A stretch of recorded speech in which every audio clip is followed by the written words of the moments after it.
Bom, então uma boa tarde aí pra todo mundo. Eita, spoiler, spoiler. Sobe, sobe. Então, boa tarde aí pra todo mundo. Hoje é aula de programação dinâmica, finalmente. Então, hoje a gente vai fazer uma jornada aí pela DP. Bom, antes de começar, alguns recados, avisos, comentários. A primeira coisa, para aula normalmente a gente faz 3 aulas, né, cada assunto. 2 aulas mais teóricas e depois uma aula de exercícios, não de exercício, mas de tirada de dúvidas, né? E vocês podem trazer exercícios, dúvidas da teoria, enfim. A ideia é manter, né, a mesma coisa para essa parte de DP, mas eu queria fazer a sugestão de dar um swap da parte dos dois próximos encontros, né? Então, ao invés de fazer a aula de DP parte 2 semana que vem, a gente faz a aula de exercícios. E aí, na outra semana, né, dia 22, o que seria aula de exercício, a gente faz a aula parte 2. E, bom, se alguém tiver alguma coisa contra, eu mandei no chat. A ideia, é, claro, além de ajuda vocês, me ajuda. Né? Próxima semana tem, semana que vem, né? Sábado que vem, tem a Code Jam, o round 2. E também tem um semestre aí, né? Imagino que vocês também estejam bem ocupados. Então, acho que ia ficar melhor assim. E também ia dar mais tempo para vocês fazerem exercício dessa parte de DP, né? Porque a outra parte da matéria provavelmente vai ser DP na árvore, DP iterativa, e aí DP iterativa é necessário para a gente falar de otimização de memória e otimização de transição. E isso são todas coisas que, para você entender, você precisa já ter feito exercício, né? Porque, bom, é otimização de transição. Então a gente vai montar a DP e aí depois tentar otimizar a transição dela com alguma estrutura de dados, provavelmente. E isso, bom, para você otimizar, primeiro você precisa fazer a DP, né? E aí pegar essa intuição, né, de montar a DP, quais estados, como é a transição e tal, isso tudo vem de experiência, né? Então, bom, eu esqueci de botar o Teams aqui. Deixa eu roubar ele aqui. Ah, tá, falaram aqui no comentário. Tá, então ninguém foi contra. Acho que fica melhor para todo mundo assim. E, bom, hoje a aula vai ter uma dinâmica diferente. Dá uma piadinha com programação dinâmica.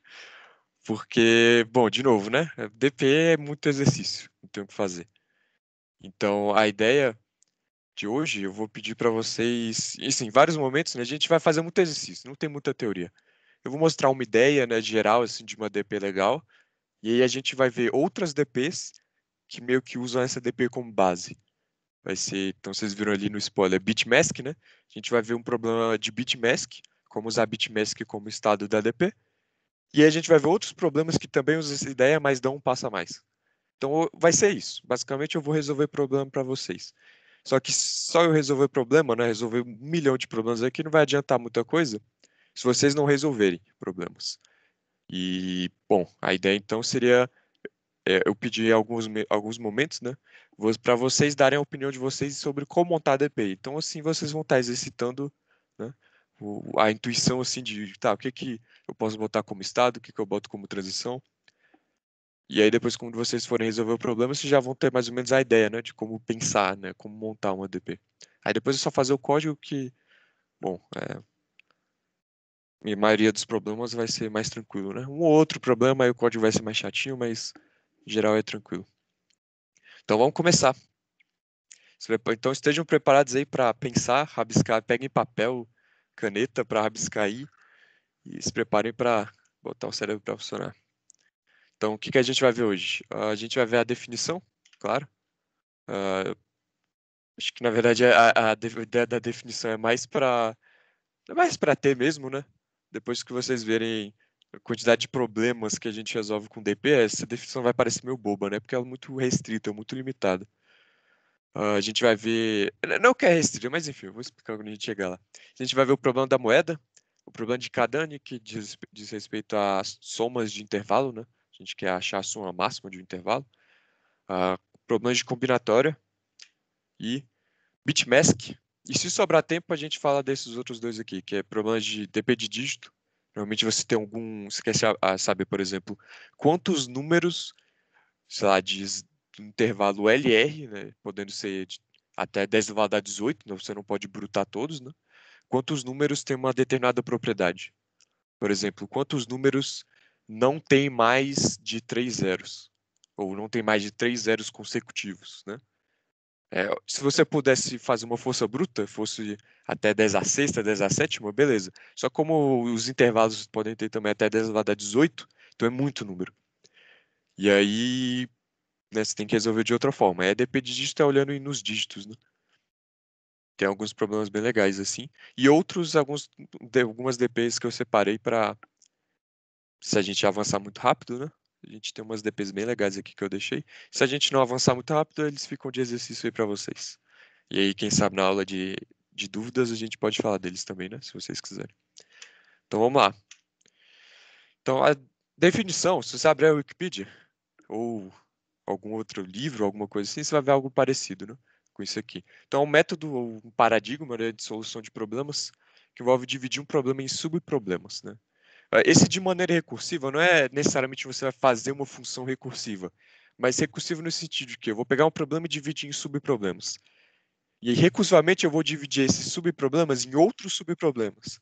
E eu vou dividir esses sub-subproblemas em outros subproblemas. Até chegar num caso base, né? E, claro, tem que chegar no caso base, não dá para dividir infinitamente. Aí, quando eu chegar no caso base, eu resolvo e eu resolvo subindo, assim. Então, vocês podem imaginar aquela árvore de recursão bonita, assim? É tipo isso. E se você olhar mais para matemática, o problema isso vai ter muita coisa matemática mais para a área de otimização, né? Na verdade, acho que eu estou pulando um slide aqui.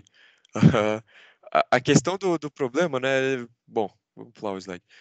Tem muita teoria nessa parte de otimização matemática. Então, você tem funções, né? Você quer otimizar, maximizar uma função dada uma restrição, né? Dado uma equação que restringe o seu domínio. E, bom, aqui a gente usa para qualquer coisa, de forma extremamente geral. Resolver problema de teoria dos jogos, combinatória, probabilidade, a gente usa para tudo, né? Então, por isso que eu digo que é meio restrito, né? Se a gente pegar mais a teoria de otimização matemática, a gente fica meio restrito a esses problemas de otimização, né? E aí, na ADP, o nosso problema é tem que ter subestrutura ótima. Então, isso puxando mais para essa parte de otimização, se a gente tem um problema e a gente vai dividir esse problema em subproblemas, a solução ótima, ou seja, a melhor resposta possível para o problema, tem que ser obtida a partir da melhor resposta para os subproblemas. Bom, então vou dar um exemplo aqui para tentar deixar isso um pouco mais claro. É o problema do troco mínimo, e a gente não vai falar dele mais a fundo, né? Mas, bom, é um problema interessante. Que, bom, com a ideia que vocês já vão ter, e depois de assistir a aula de hoje, vocês já vão ter uma ideia de como resolver esse problema do troco mínimo. Espero que fique bem claro, né? Então, vamos supor que a gente quer dar trocos, né? Então, a gente vai, sabe, que a gente quer dar um troco de R$ 52. Então, a gente tem as notas, e aqui nesse caso a gente vai ter notas de 2, 5, 10 e R$ 20. E a gente quer dar o troco mínimo, ou seja, com a menor quantidade de notas. Então, problema de otimização, né? A gente quer a menor, a gente não quer só dar o troco, a gente quer dar o troco com a menor quantidade de notas possível. Então, nesse exemplo aqui, a gente quer dar um troco de R$ 47. Então, como a gente pode subdividir isso em subproblemas, né? O que a gente tem aqui para mexer, para fazer uma subdivisão? A gente pode diminuir a quantidade de notas, né? Então, por exemplo, eu posso tentar dar todas as possibilidades de notas de 20 e aí depois resolver o subproblema usando só notas de 2, 5 e 10. Então, a gente está restringindo, subdividindo o problema, né? Vamos tentar fazer isso. Então, a gente pode resolver esse problema olhando para quais subproblemas? Esses três. Então, dá o troco de R$ 47 só usando as notas de 2, 5 e 10. Ou seja, a gente não está usando nenhuma nota de 20. A gente pode dar um troco de 27, também com essas mesmas notas. Só que a gente já deu uma nota de 20 de troco, né? Então, isso aqui já está fixo, a gente já deu uma nota de 20. Ou resolver o problema de R$ 7 com as notas 2, 5 e 10. Então, a gente já deu duas notas de 20. Então a gente está dividindo o nosso problema original, que é essas 4 notas e R$ 47 nessas 3 possibilidades. Agora a pergunta é o seguinte: vamos supor que a gente consegue achar a melhor resposta para os 3 subproblemas. Vocês concordam que eu vou conseguir achar a melhor resposta possível? Ou melhor, fica claro para vocês que dá para achar a melhor resposta possível? Porque aqui eu estou vendo todas as possibilidades de nota de 20. Então, se eu conseguir resolver o ótimo para o subproblema, eu já estou vendo todas as possibilidades de nota de 20. Então, eu vou conseguir achar a melhor resposta, certo? A Duda tinha aberto o microfone, pode falar. Meu Deus, rapaz, é um ninja. Eu ia falar que dá pra gente enxergar a resposta do subproblema só quando a gente usa as duas notas de 20. Mas eu acho que eu entendi a sua pergunta errada. No caso, a ideia seria, em alguma dessas possibilidades, a gente tem a melhor resposta. É claro que fica claro aqui que pegar as duas vai ser o melhor, né? Mas é porque aqui a nossa escolha das notas é boa, né?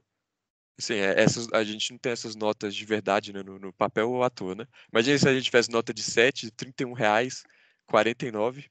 Mas a ideia é que, como a gente está testando todas as possíveis combinações de nota de 20, quando a gente subdividir esse problema aqui, por exemplo, R$ 27 com notas 2, 5 e 10, o que a gente vai fazer?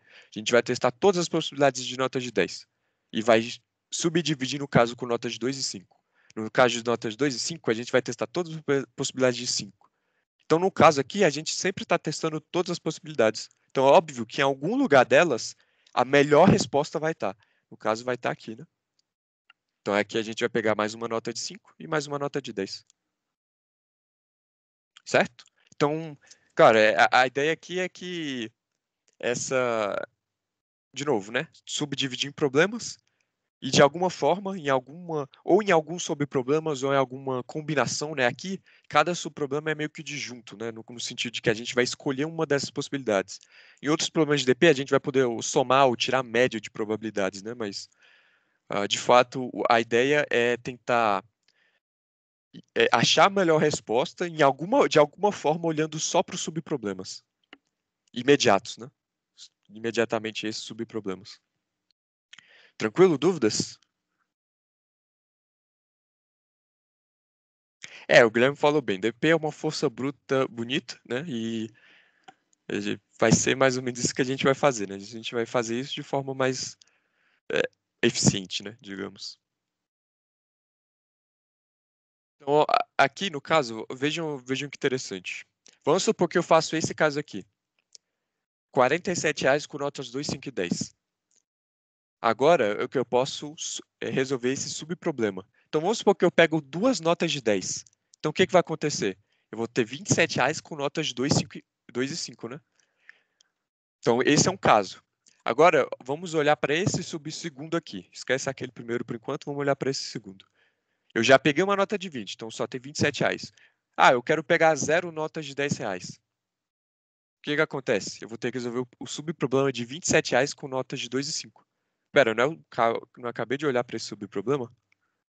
Então, a ideia da DP é que você vai ter subproblemas repetidos e você quer otimizar esses subproblemas repetidos calculando eles só uma vez e depois de calcular, você vai armazenar a resposta dele na memória.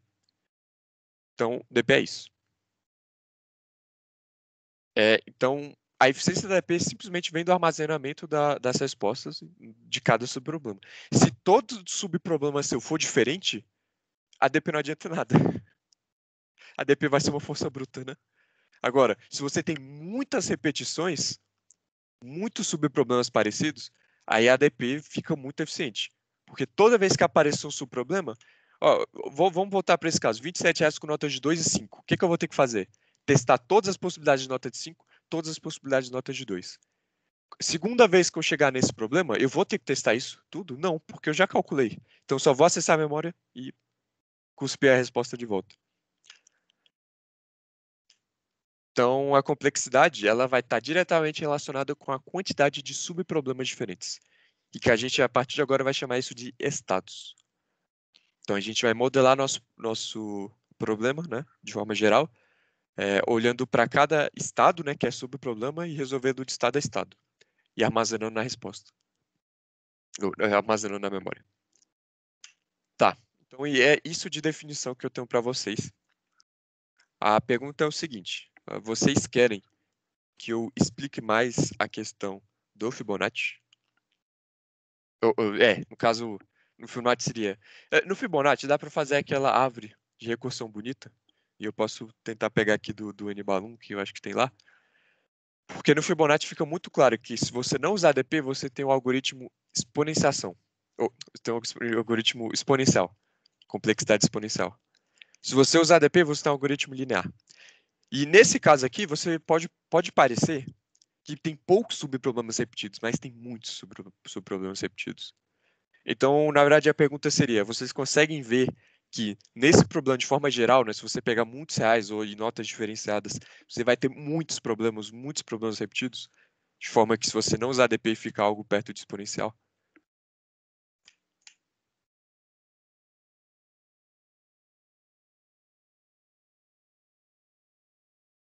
Ou dá para ver? Beleza. Então a ideia é sem ADP exponencial, ou algo muito ruim, fatorial, sei lá. Com ADP fica algo bom, ou de novo, relacionado com a quantidade de estados, né? Tá, ótimo. Então, vamos começar aqui para o primeiro problema. Então, o problema da moeda é o seguinte: a gente tem N moedas alinhadas, né, numa linha, num vetor, da forma que você quiser imaginar, e cada uma tem um valor. Então, a gente quer pegar moedas não adjacentes de forma a maximizar a soma dos valores. Será que existe uma solução gulosa para esse problema? Alguém acha que existe uma solução gulosa para esse problema? E quer dar uma sugestão? Bom, eu vou falar aqui então da primeira ideia aqui de solução gulosa. Ah, será que sempre pegar a maior quantidade de moedas funciona? Então vamos pensar nesse exemplo aqui. O que é pegar a maior quantidade de moedas? Bom, se eu pegar a moeda de 50, eu não posso pegar nem essa de 10, nem essa de 31, porque eu não posso pegar moedas que estão adjacentes. Então, a maior quantidade de moedas é pegar essa primeira e essa terceira. Só que 10 mais 31 dá 41. E 50 é maior que 41. Então, sempre pegar a maior quantidade de moedas não funciona. Porque eu posso simplesmente ter uma moeda grandona, né, de muito valor, e que está adjacente a outras, né? Nesse caso aqui, por exemplo. Então, a melhor resposta é só pegar essa moeda. Esse problema sem moedas negativas só tem duas opções com essa estratégia. Você diz as duas opções sempre pegar, por exemplo, os alternados? Olha só. Tipo, o primeiro, terceiro, quinto, né? Os ímpares, ou segundo, quarto, sexto, os pares. Será? Vamos ver aqui. 50 mais 30 dá 80. Mais 25, 105. Vamos pegar agora os outros alternados. 40, 50, 90, mais 25, 115. Só que existe uma resposta melhor. 50, 50 e 25. 125. Dá maior que todas as outras. Inclusive, se você rodar isso aqui no algoritmo de DP que resolve, ele vai te dar essa resposta, 125. Pois é. Parece um problema muito simples, né? Moedas, eu quero pegar moedas não adjacentes, maximizar meu valor. Só que, né? Não é óbvio, né? Não é óbvio se tem uma solução gulosa ou não. E muitas soluções gulosas que vocês imaginarem vão ter um contra-exemplo, né? Então a nossa solução vai ser com programação dinâmica, né? A gente vai testar, como o Guilherme disse aí, todas as possibilidades de forma espertinha, né? De forma a não ficar exponencial, né? Calcular antes do sol explodir. Então, a gente vai ter o vetor do começo ao fim e testar toda a possibilidade de conjunto de moedas, né? Não moedas não adjacentes, né? Moedas que são respostas válidas. Então a ideia aqui é o seguinte: é, é, por que a gente vai começar do começo do vetor ao final, né? Por que a gente não vai do final do vetor para o começo, ou do meio para a esquerda e depois para a direita? Porque a ordem não importa, né? Se essa é a minha resposta, faz diferença se eu pegar 50, 50, 25, ou então pegar 50, 25, 50? Não faz, né? O que importa é a adjacência e o valor. Só que a ordem não muda se é adjacente ou não, e a ordem não muda o valor ou não. Então a gente vai começar da esquerda para a direita. Certo? Tá claro isso para vocês? Por que a gente pode começar da esquerda para a direita? Então a gente vai começar da esquerda para a direita e vai escolher se a gente vai pegar a moeda ou não pegar a moeda. Tá. Agora a gente vai para o código. Então a ideia é legal, mas no código vai ficar mais claro. Então eu vou chamar a função de DP, tem gente que chama a função de solve, de f, de outras coisas, eu vou chamar de DP. Alberto, rapidinho. Pode Tem como você aumentar um pouquinho a tá. tela, por favor? Muito Eu obrigado. sou Eu aumento sim. levemente míope. Não sei vocês. Bom, assim o tamanho? Aí, valeu, meu príncipe. Tranquilo. Aí aqui eu estou usando uma template mais simplificada, LL para long long, que ninguém merece escrever LL. VI, fast CIN aqui para quando usar ciência out. E eu estou usando duas constantes aqui que vou usar em outros problemas, né? De mod e de infinito. Sim, tem um problema que o mod é 10 elevado a 8, eu não sei porquê. Mas enfim. Tá, então vamos, a primeira coisa, vamos ler o nosso vetor aqui, né? Vamos fazer como se fosse realmente um problema do Codeforce. Fazer bonitinho. Então aqui eu vou deixar um vetor, um VI, né? Um vetor das nossas moedas global para a gente acessar lá dentro. Aí eu vou aumentar o tamanho dele, né? Para N. E aí eu vou ler. Na verdade, vamos deixar esse aqui como global também, porque a gente vai precisar dele lá na DP. Então qual é a ideia? A ideia é o seguinte, a gente não pode pegar adjacentes. Só que a gente vai começar da esquerda para a direita. Então, a gente tem duas possibilidades. Então, deixa eu escrever aqui. A gente pode pegar a moeda, ou seja, a gente vai somar o valor V de I na nossa resposta. E o que a gente vai fazer? A gente vai ter que resolver um subproblema. Vamos olhar aqui rapidamente. Vamos supor que eu pego a moeda... vamos supor que eu pego essa moeda índice 1, né? Começando índice César e índice 1. Eu pego essa moeda. O que significa? Eu estou da esquerda para a direita. Eu posso pegar um aqui de trás, para trás, né? Não, porque eu estou pegando da esquerda para a direita. Então eu já decidi. Essa é a ideia de resolver esse subproblema, né? Se eu estou no subproblema olhando daqui para frente, eu não olho mais para trás, é só aqui para frente, é um subproblema. Então, se eu estou nesse subproblema, eu quero decidir da DP desse índice para frente, quais eu vou pegar, eu posso pegar o 40 ou não pegar. O que acontece se eu pegar? Eu posso pegar o 30? Não, porque ele está adjacente.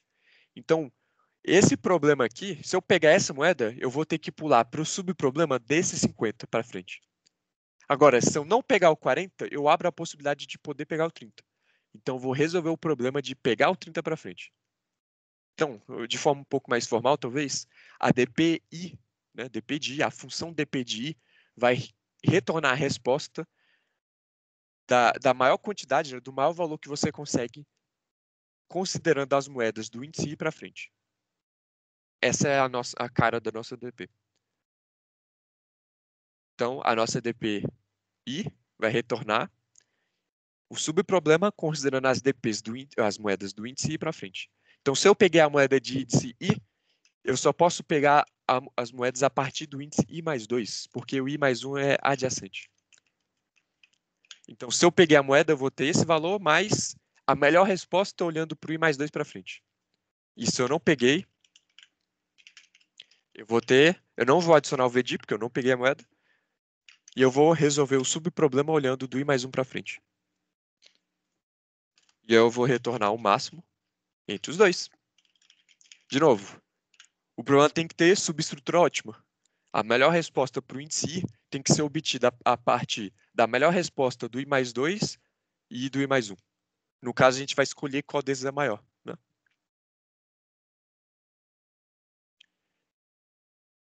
Isso aqui é exponencial, que a gente ainda não está usando a tabela, mas vamos rodar, né? Vamos rodar. E aí tem um caso base. O que acontece se não tiver mais moedas para pegar? Se não tem mais moedas, retorna zero.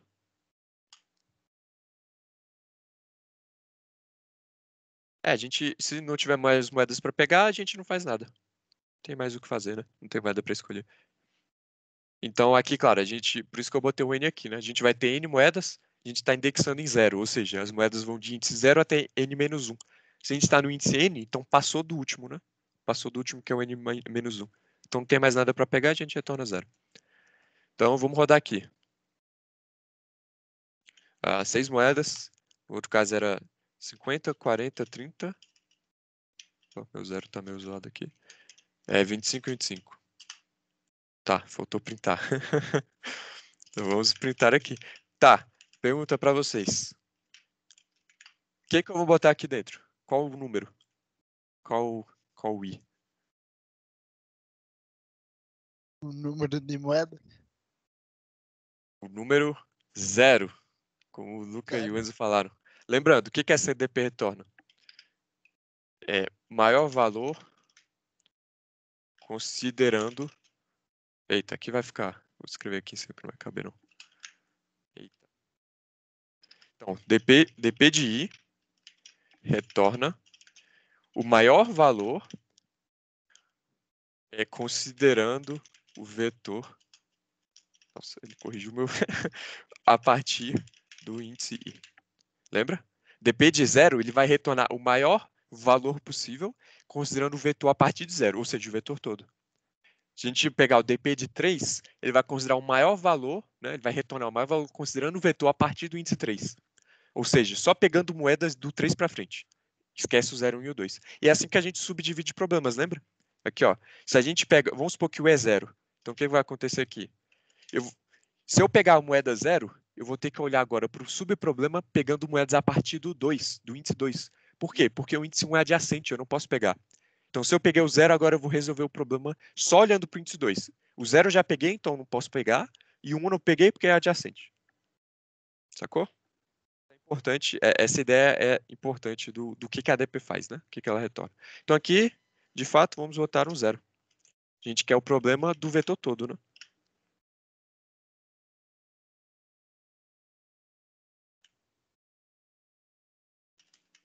Pera, faltou 125, olha só. 50, 50, 25. 125. Então essa é a resposta para aquela coisa que a gente fez, né? Não é os alternados. Não os alternados.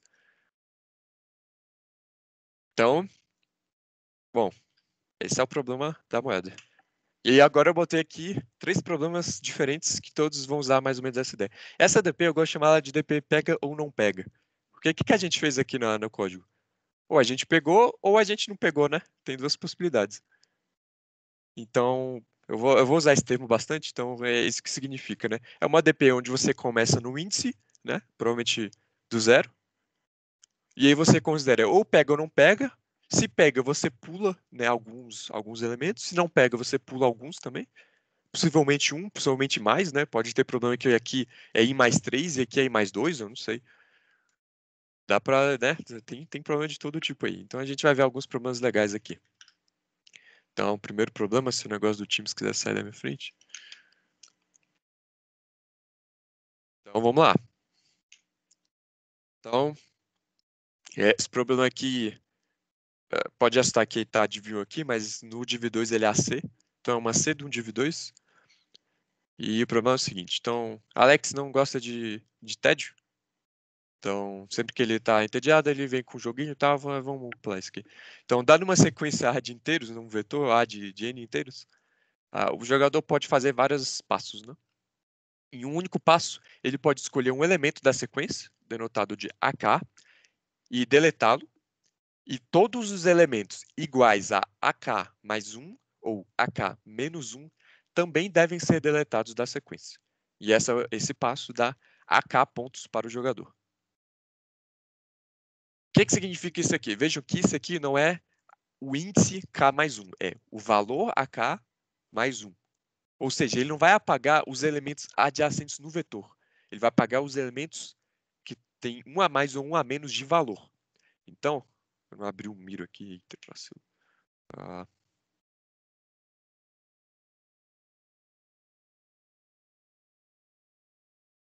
Miro aqui ainda aberto. Tá, então, de novo, né? A ideia... Eita. Tá, deixa eu criar outro aqui.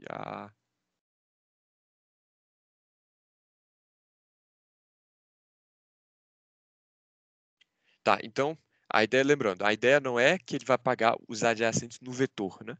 Ele vai pagar os que têm valor um a mais ou um a menos. Então, se eu tiver, por exemplo, esse vetor aqui, né? 1, 2, 4, 3, 7.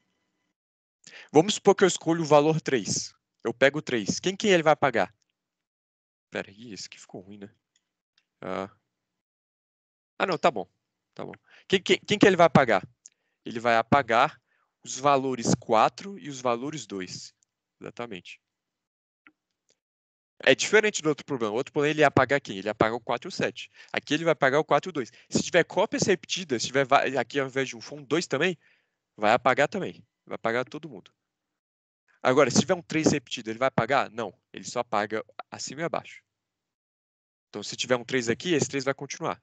Aí eu posso pegar esse 3 e pegar esse 3. Aí minha resposta vai ser 6, por exemplo, né? Nesse caso aqui. Né? Não é a melhor resposta, mas é uma resposta possível, né? Do algoritmo que ele propõe. Então vamos lá, ideias. Ideias. Como transformar esse problema num problema pega ou não pega? Ou problema da moeda.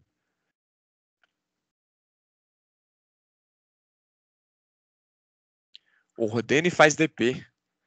Olha, uma boa ideia, hein? É uma boa ideia. Então vamos fazer o seguinte. Alguém quer...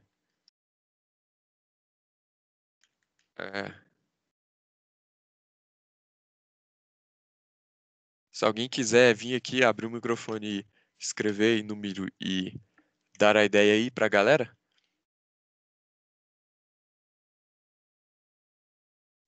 Fica à vontade. Ou só quiser falar, não precisa necessariamente entrar no miro. Mas se quiser só falar a ideia, pode falar. Mas vamos lá, eu quero ideias. Como resolver esse problema? Podem pegar um papel, se vocês quiserem olhar os casos de teste, podem olhar.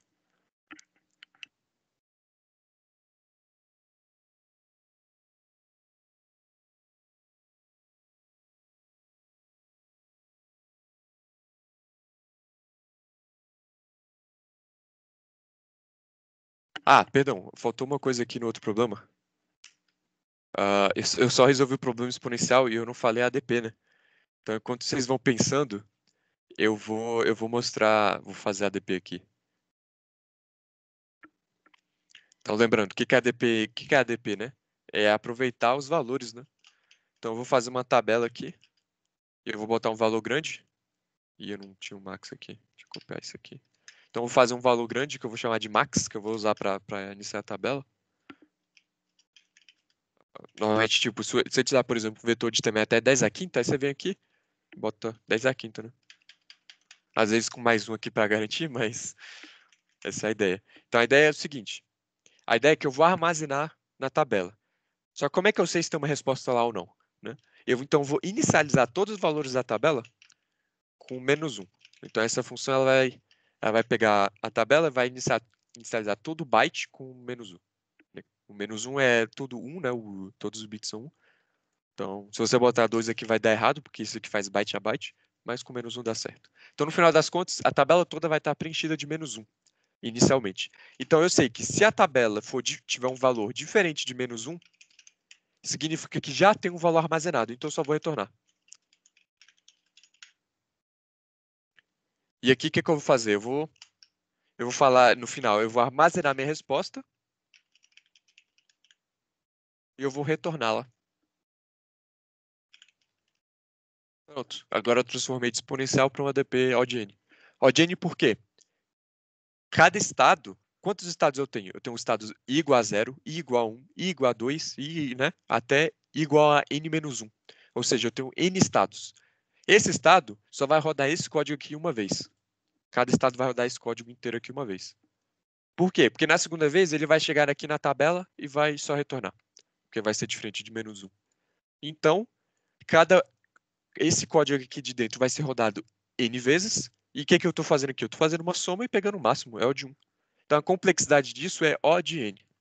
Então, normalmente, a complexidade de uma DP, você calcula a quantidade de estados vezes a complexidade do que está aqui dentro. É simples. O Enzo deu uma ideia legal. Não funciona fazer um vetor de valor de frequência, né? Com os valores das frequências de cada um, né? E rodar esse ADP da moeda? Exatamente.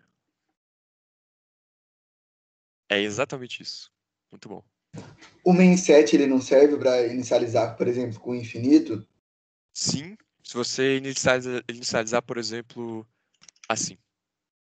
Porque, de novo, um inteiro ele tem 4 bytes. O main set ele vai byte a byte botar esse valor. O que é o 2, né? O 2, ele é, por exemplo, ele é vários zeros, né? 0, 0, 0, 0. Aí depois de vários zeros ele vai ter um zero. Só que se você botar 2 aqui, em cada byte ele vai botar 2. Então os 4 bytes do inteiro vai ter os bits representando 2, aí à direita os bits representando 2, né? Isso claramente não vai ser 2. Então vai ser tipo 0, 0, pam, pam, pam, pam, 1, 0. Aí continua vários 0, 0, pam, pam, pam, pam, 1, 0. Vários zeros, né? Pam, pam, pam, pam. 1, 0, sacou? Vai ter 4 entendi. zeros. Não vai ser só isso aqui. Porque cada byte vai ser um 2.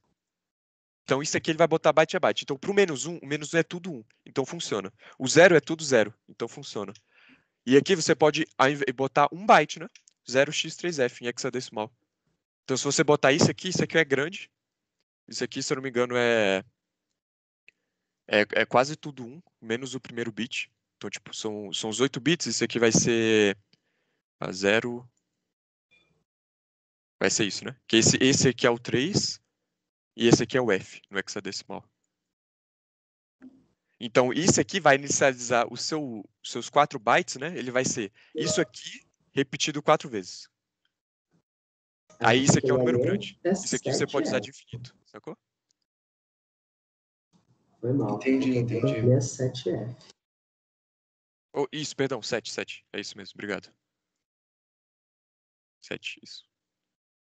Aí o 3 ele vai ser isso aqui. Então, bom, é que o 3 é o que a gente usa de infinito também. E para inicializar uma matriz, por exemplo, usa 2 main set? Depende do que você quer fazer. Se for, por exemplo, uma matriz de inteiro, você pode usar só um. Porque uma matriz, na verdade, é tipo, se você fizer assim, né? Max, por exemplo, né? É isso que você tá falando. Isso. Então, na memória, isso aqui é um vetor, na verdade. Então, isso aqui funciona. Porque aqui ele vai pegar o tamanho e vai fazer em cada byte dessa região de memória, né? Porque assim, uma matriz, né? Ele vai ser na região de memória, né? Vai ser um pedaço contínuo, né? Então, isso aqui vai pegar em cada pedaço, cada byte desse pedaço contínuo e botar isso aqui no byte. Então, funciona também. É só botar. Mesmo código. Beleza. E aqui, né, você só precisa falar o endereço, né? Tab, o que você quer botar e o tamanho. O tamanho você só usa essa função sizeOf que ele cuida pra você. Beleza, entendi. Valeu, Alberto. Beleza. Alberto, por que assim mesmo set rápido? E com Comparado a iniciar, tipo, com um for normal. Bom, aí é uma pergunta complicada, porque. Mas assim, a resposta que eu vou dar é uma resposta simples para um problema complicado. Porque isso aqui isso aqui é uma operação byte a byte, né? Então eu vou pegar uma região de memória e inicializar com isso. Provavelmente o processador faz isso otimizado, né? Porque ele já sabe, ó, essa região de memória inteira vai ser isso aqui. Agora, se você fizer um for, né, e for fazendo um elemento, 4 bytes a 4 bytes, aí talvez o compilador faça de outra forma, né? Mas não é assim, astronomicamente mais rápido, é um pouquinho mais rápido. Não faz tanta diferença assim também não.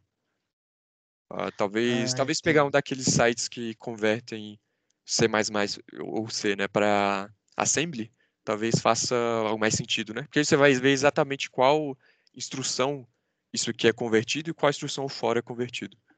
Mas em geral, por exemplo, o for você vai ter essa variável i, né, igual a 0 até n, aí vai ter que ficar somando i, né, acessando memória e tal. Isso aqui ele já falou, ó, não tem índice, não tem nada, só tem uma região de memória. Pega essa região, pá, bota os bytes. Enfim, aí talvez seja legal fazer isso, né? Botar lá para ver o assembly. Vai dizer mais do que eu, né? Provavelmente. Entendi, valeu. Vamos voltar aqui pro problema. Qual foi a ideia do Enzo, né?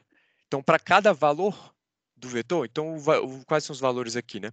De 1 até 10 a quinta. Então, para cada valor, eu vou botar aqui 1, 2, 3, 4, 5. E aí é como se eu criasse uma moeda que representa quantos elementos de cada tem. Então, quantos elementos 1 tem aqui nesse vetor? Bom, deixa eu anotar ele aqui no chat para Tá, então quantos 1 tem nesse vetor, né? Então ele tem 2 1s. Então é como se eu tivesse uma moeda de valor 2. Quantos elementos 2 tem nesse vetor que eu mandei aí? Tem 5. Então é como se tivesse uma moeda de valor 5. Quantos elementos 3 tem? Tem 2. Então é uma moeda de valor 2. Quantos elementos 4 tem? 0. Então é uma moeda de valor 0. E agora, o que acontece se eu pegar uma moeda de valor 1, né? Essa moeda aqui. Então eu vou ganhar 2, que é como se eu pegasse todos os elementos 2, e ele vai apagar todos os elementos 2 e 0. Só que 0 não tem ninguém. Então ele vai apagar todos os elementos 2. Que é, eu não posso pegar essa moeda. Eu não posso pegar nenhum dos 2. Ou seja, eu não posso pegar nenhum dos 5, 2, que é o valor disso aqui. Então, parece um problema muito difícil. De, nossa, ele apaga e tal, como é que eu vou fazer? Será que tem um guloso? Mas se você reescrever o problema com essas frequências, se torna um problema comum, né? Que a gente acabou de resolver. E como é que resolve esse problema? Bom, é só copiar e colar CDP. Aí, ao invés de fazer esse vetor V aqui, você pode fazer, por exemplo, F de frequência e botar isso aqui grande, né? E aí, para cada inteiro que você ler, você vai fazer o seguinte. Ao invés de ler no vetor, você vai ler isso numa variável e você vai aumentar a frequência desse valor. Então, tem mais uma moeda do valor val. E você vai rodar DP de 0. E aqui, ao invés de n, você vai botar um max, por exemplo. É o mesmo problema. Né? É o mesmo problema. Certo? Tá claro isso? Dúvidas? Tem como você explicar de novo, por favor? Eu fiquei levemente perdida. Nessa parte aqui? Exatamente nesse pedaço. Tá. Então, a ideia é o seguinte. Aqui eu tenho vetores, né? O que acontece se eu pegar um elemento de valor 2? Eu vou apagar todos os elementos de valor 3 e todos os elementos de valor 1. A ideia é representar, ao invés de representar vários 1, 2, 3, né? Igual aquela ideia de ordenar funciona, só que você tem que ter muito cuidado na DP. Você vai ter que modificar a sua DP para saber se o adjacente apaga ou não. Então fica um pouco mais difícil. Mas você pode... É como se você juntasse todos esses valores num elemento só. Então, eu vou pegar todos os elementos 2 e juntar. Eu tinha 5 elementos 2. Eu vou fazer uma moeda. E essa moeda vai representar os cinco elementos 2 do vetor. Porque, de novo, a posição não importa dos elementos do vetor, importa o valor. Então, como o que importa é o valor, eu vou representar o valor pelo índice. Porque se o valor está representado pelo índice, né, eu posso usar isso para apagar os da esquerda e direita, vai virar o problema da moeda. Porque o que apaga aqui são os adjacentes, né, se o 2 está no índice. Então, no índice 2, eu vou ter a quantidade de elementos 2 do vetor. Quantos elementos 2 tem no vetor? Tem 1, 2, 3, 4, 5. Então, o valor no índice 2 é 5. 5 elementos 2 no vetor. Se eu pegar esses 5 elementos 2, vou pegar os 2. Então, ele apaga os 1s e apaga os 3. É o problema da moeda. Ele apaga os adjacentes. O valor da moeda não vira moeda... Isso. É verdade. Obrigado. O valor, ele porque você vai estar pegando 5 moedas 2. Então, é 2 vezes 5. Exatamente. Então, se você pegar essas 3 aqui, vai ser 3 vezes 2. Porque tem 2 moedas 3. Verdade, obrigado. Então, aqui tem que fazer I vezes... É isso aí. I vezes VD. Entendi. Sacou? Meu Deus, Entendeu? que esperto. Nossa senhora, muito esperto. Obrigada. Então, bom, vamos para o segundo problema. Slide. Eu não vou codar aquele problema, a gente tá... vou avançar um pouco mais rápido aqui. Então, tá, esse problema aqui, ele é muito legal. Então, a ideia é o seguinte, a gente tá escrevendo statements para problemas, e o statement do problema é uma string de tamanho n. Então, é aquela historinha, né, de ter uma string de tamanho n. Então, a Vaz acha que o problema vai ser difícil, considerado difícil, se ele contém uma subsequência difícil. Ou seja, a string contém uma subsequência de hard, né? Difícil.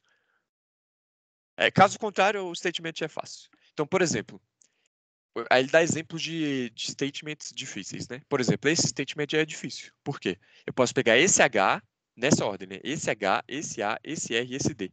Então, fez uma subsequência hard, né?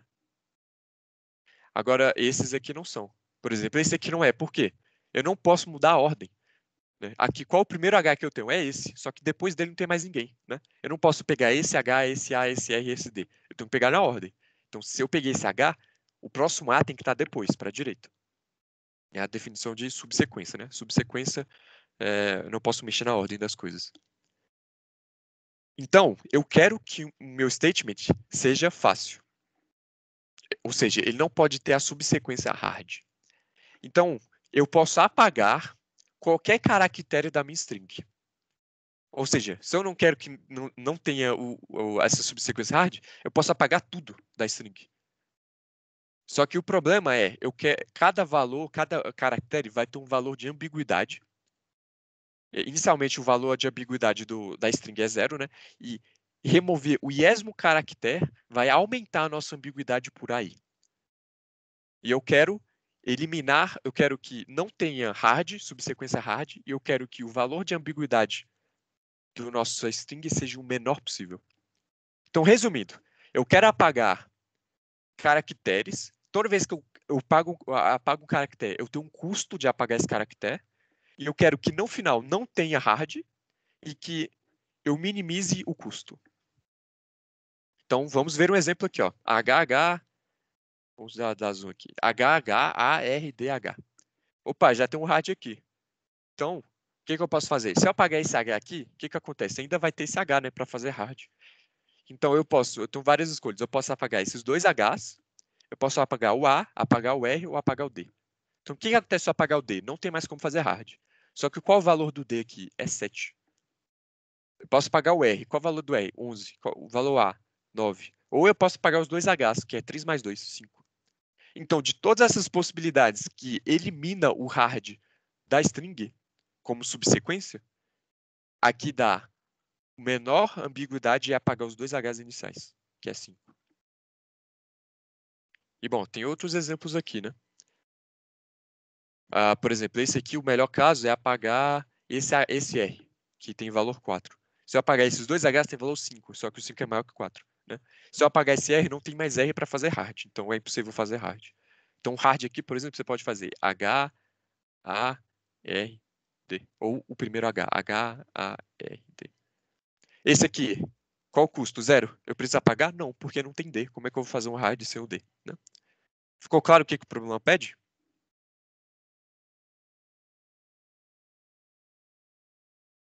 Alguma dúvida?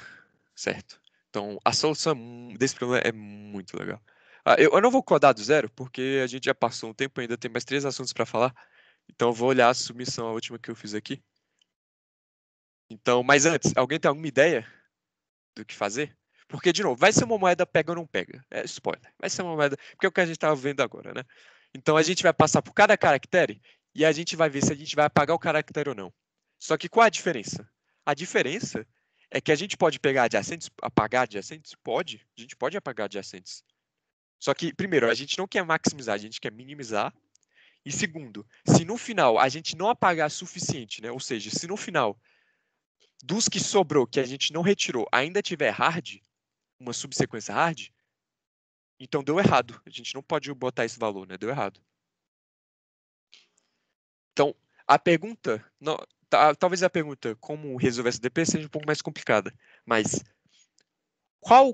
quais os estados dessa DP? O primeiro estado, óbvio, vai ser o índice, né? Lembrando daquele índice que é resolver o subproblema olhando do i para frente. Quais outros estados vocês acham que serão legais para dizer,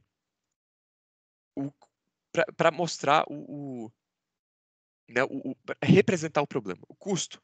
Bom, o custo, tem vários problemas de que o custo é uma ótima escolha para estado. O problema é que o custo é muito grande.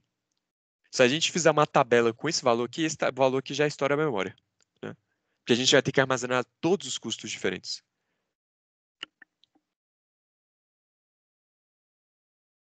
Mas é uma ótima ideia. Em vários problemas onde o custo é pequeno, botar o custo como estado é uma solução.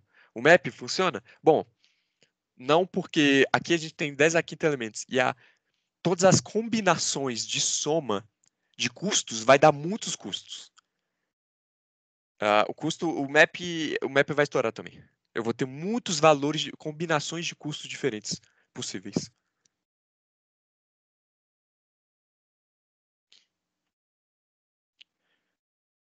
que mais? O que o problema pede, né? No final, o que eu tenho que saber? Se eu tenho uma subsequência hard, né? O que eu posso botar de estado, então? São 4 letras, né? O que eu posso botar de estado?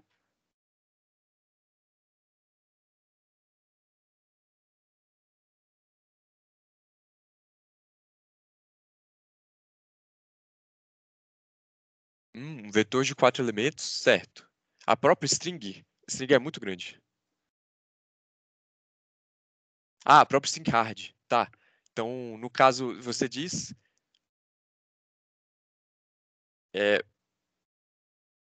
tá, a frequência das letras? No caso, você diz as frequências das letras que não foram apagadas, né?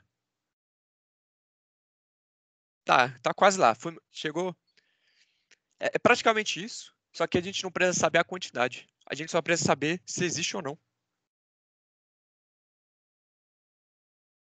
Vamos olhar aqui a solução. Olha que solução, olha que solução bonita. O que eu preciso saber?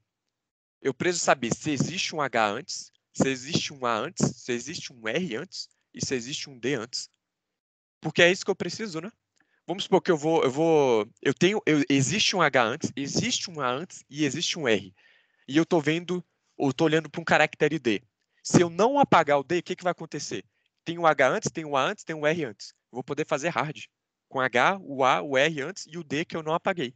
Então, nesse estado, se eu tenho um H antes, o A antes, o R antes, e eu cheguei num D, eu tenho que apagar o D. Então exatamente, é uma tabela hard, como o Guilherme botou, é exatamente isso. A questão é o seguinte, esse aqui é um booleano, então isso aqui vai ser um 0 ou 1. Então, a nossa tabela ela vai ter que armazenar todos os índices 0, 1, 0, 1, 0, 1, 0, 1. Então, aqui vai ser 10 à quinta vezes 2, vezes 2, vezes 2, vezes 2. Isso cabe na memória. Vai ser 10 à quinta vezes 16, né? Vezes 20, vou botar 10 à quinta vezes 20. Então, vamos analisar todas as possibilidades. O que acontece se eu estou numa posição hard e eu tiro o elemento da posição i? Eu vou aumentar o V de custo e eu não mexo na ADP. Eu só vou para o próximo elemento e isso aqui eu não mexo. Por quê? Porque eu tirei o elemento, né? Eu tirei o elemento. Agora, vamos ver o que acontece em cada um desses casos. De novo, aqui é subsequência, né? O que acontece se eu ter um A no começo do elemento? Eu preciso ter um H, né? Para fazer o HA. Se não tiver o H, não faz diferença. Então, vamos analisar todos os casos possíveis. Vamos supor que o elemento que eu estou analisando é um H e eu não peguei o A ainda. Então, qual é o meu estado?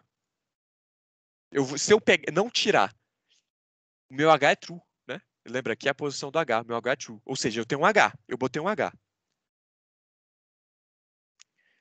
Vamos analisar o segundo caso, ou seja, eu estou visitando um cara aí, na posição I eu tenho um caractere A, e eu tenho um H antes. Então, se eu pegar o H antes, o que eu vou fazer? Eu vou fazer uma subsequência HA.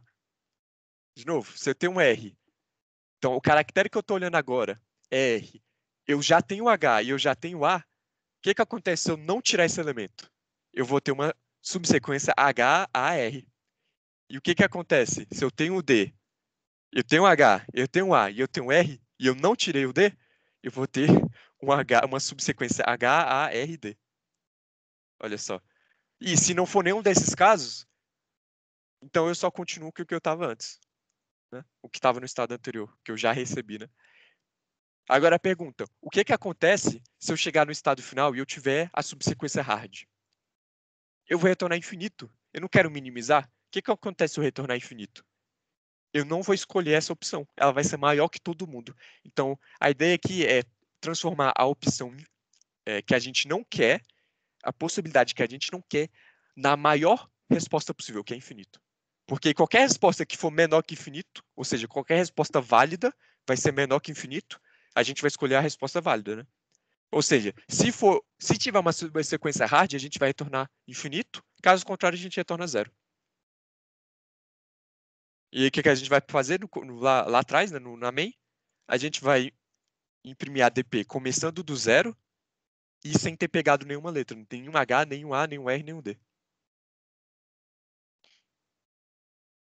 Aqui tem tem uma mentira, né? Eu não tinha visto isso. Então, o que é a nossa resposta? é o menor entre a possibilidade de tirar essa letra e de não tirar essa letra, né? Pega ou não pega? Só que agora, no caso aqui, é tira ou não tira. E aí, o que vocês acharam? Legal? Tá claro? Gostaram da DP? Entenderam esses ifs, né? Entendeu esse não if, esse if aqui do não, esse caso aqui do tira? Mas de novo, lembra, a ideia é a mesma coisa, né? Pega ou não pega, no caso aqui é tira ou não tira, mas a ideia é parecida, né? Aqui de novo, a diferença aqui é que a gente quer minimizar. Essa linha qual? Essa aqui do, essa aqui? Qual linha? Essa aqui? Essa aqui, né? Tá. Então, a situação é o seguinte. Quando a gente chegar nesse estado, a gente vai ter ou não ter um H, ter ou não ter um A, ter ou não ter um R, ou ter ou não ter um D. E aqui, o que acontece se eu tirar da string, né? Ou seja, lembra que no problema original,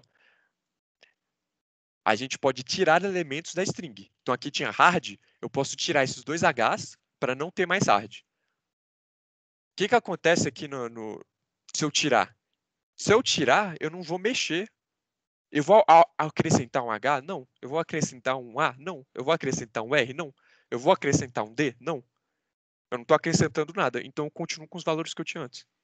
E acrescento V de custo, né? Porque tirar o custo, tirar o caractere I vai ter V de custo, né? Que é o que ele dá no problema, né? Ele dá um vetor com cada custo.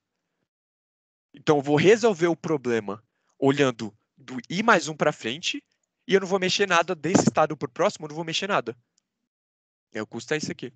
E aqui no não tira, tem custo? Não, porque eu não estou tirando. Só aumenta o custo quando eu tiro. Né?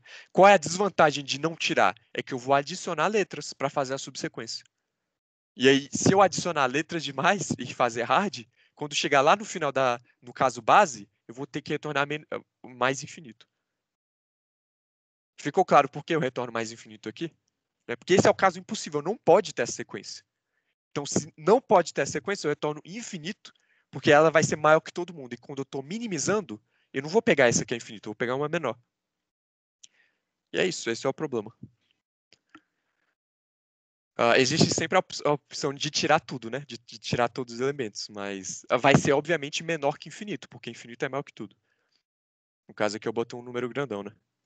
Muito grande. Bom, agora vamos para o outro problema.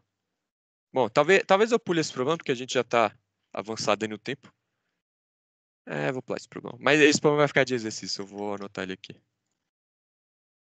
Mas ele não é difícil. Só que a dificuldade dele... Eu vou explicar o problema e aí fica para vocês pensarem. Então, você está fazendo está se transportando, né? Você está usando o transporte público. E aí você tem um pacote, um cartão de viagem, né? Tipo um passe estudantil, sei lá. E aí você vai ser pago, né, para fazer a viagem. Então, um ticket para uma viagem custa 20 rublos, não sei como é que fala, rubles. Um ticket para uma viagem, então você vai fazer uma viagem, é isso. Um ticket para 90 minutos, então você pode fazer quantas viagens você quiser em 90 minutos, custa 50. E um ticket para um dia inteiro, você pode fazer quantas viagens você quiser em 1.440 minutos, que é o equivalente a um dia, custa 120. E aí, agora ele vai te dar várias viagens, e aí você quer ver o quanto você vai gastar, né? A questão é o seguinte, o sistema, ele sempre vai ir cobrando o melhor possível para você. Então, vamos supor que você faz 3 viagens em 10 minutos. Quanto vai custar? 60. Só que o sistema vai ver, opa, fez 3 viagens em 10 minutos. Só que um ticket de 90 minutos vai ficar mais barato. Então, o sistema automaticamente vai pegar a melhor opção para você.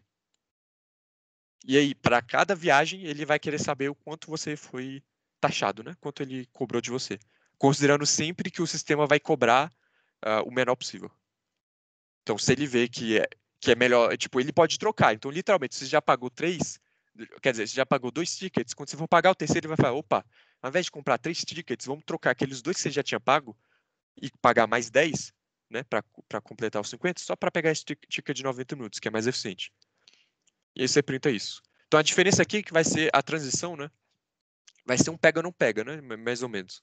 Só que aqui você vai fazer um pega ticket de 1, pega ticket de 90 e pega ticket de 1440. E você vai ver qual é a melhor opção. Só que o problema disso é que o tempo ele é muito grande. Então você vai meio que comprimir o tempo no vetor e vai ter que fazer um upper bound ou uma busca binária, ou o que você quiser, para saber qual viagem lá atrás, quantas viagens para trás você consegue pagar com um ticket desse. Então a ideia é a mesma, só que a transição é um pouco mais difícil. Mas é uma ótima DP para vocês praticarem. Então aqui ele dá, né? Binary Search DP, os tags. Enfim, vamos avançar aqui. Eu vou... depois eu pego água. Tá, vamos continuar aqui. Então vamos agora para um outro tipo de problema. Alguém aí tem alguma dúvida de algum dos problemas que a gente viu? Um desses três, ou o problema da moeda de forma geral? Que agora a gente vai para outro problema.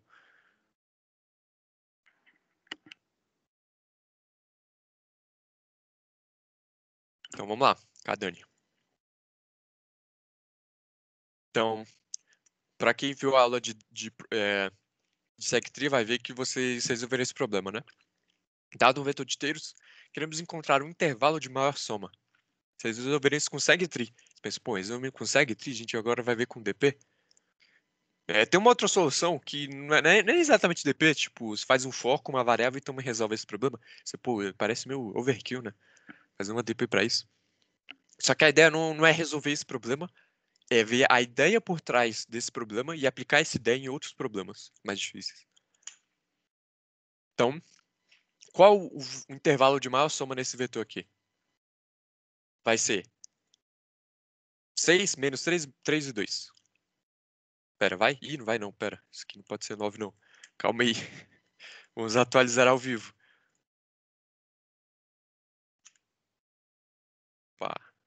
Opa, ninguém viu. Vamos de novo aqui. Qual o intervalo de maior soma desse vetor? Pegar esse 6 aqui, esse menos 3, esse 3 e esse 2. Porque esse menos 3 cancela com esse 3, né? E 6 mais 2 é 8. Certo? Exatamente, magia de edição. Então, qual é a solução naive, né? A solução força bruta? Você testar todo o intervalo, somar todo o intervalo e ver qual é o valor da resposta. Na verdade, essa força bruta seria com PSA tipo pointers ou busca binária, isso não sai. A busca tipo pointers acho que não. Prefix sum talvez. Prefix sum talvez. SegTree sai. Sai de muitos jeitos. Sai com guloso, tem um guloso que sai. Mas a gente quer a solução EODN para a gente adaptar essa DP para outros problemas. Então, qual é a ideia? Lembra, antes, qual era a nossa DP? Era a nossa DP I representava a melhor resposta considerando o DP, o vetor de I, do índice I para frente. Então, é como se a gente pegasse um sufixo do vetor. Aqui a nossa DP é diferente. Por isso que a gente está vendo uma ideia diferente, né? A gente vai ver uma DP diferente. A gente vai modelar uma DP que vai ter o estado I. Então, essa DP vai armazenar a melhor resposta, né, a resposta do melhor intervalo, ou seja, do intervalo de maior soma, que termina em I. Né? Antes era do vetor a partir de I. Aqui a gente quer que termina em I. Não é que começa, né? Que termina. Ou seja, né, armazenar a maior soma dentre todos os intervalos. Aqui ele cortou, né? Todos os intervalos do tipo LI, né? Imagina um intervalo fechado LI, onde o primeiro elemento do intervalo é o L e o último é o I. Para todo L antes de I. Ou seja, todos os intervalos.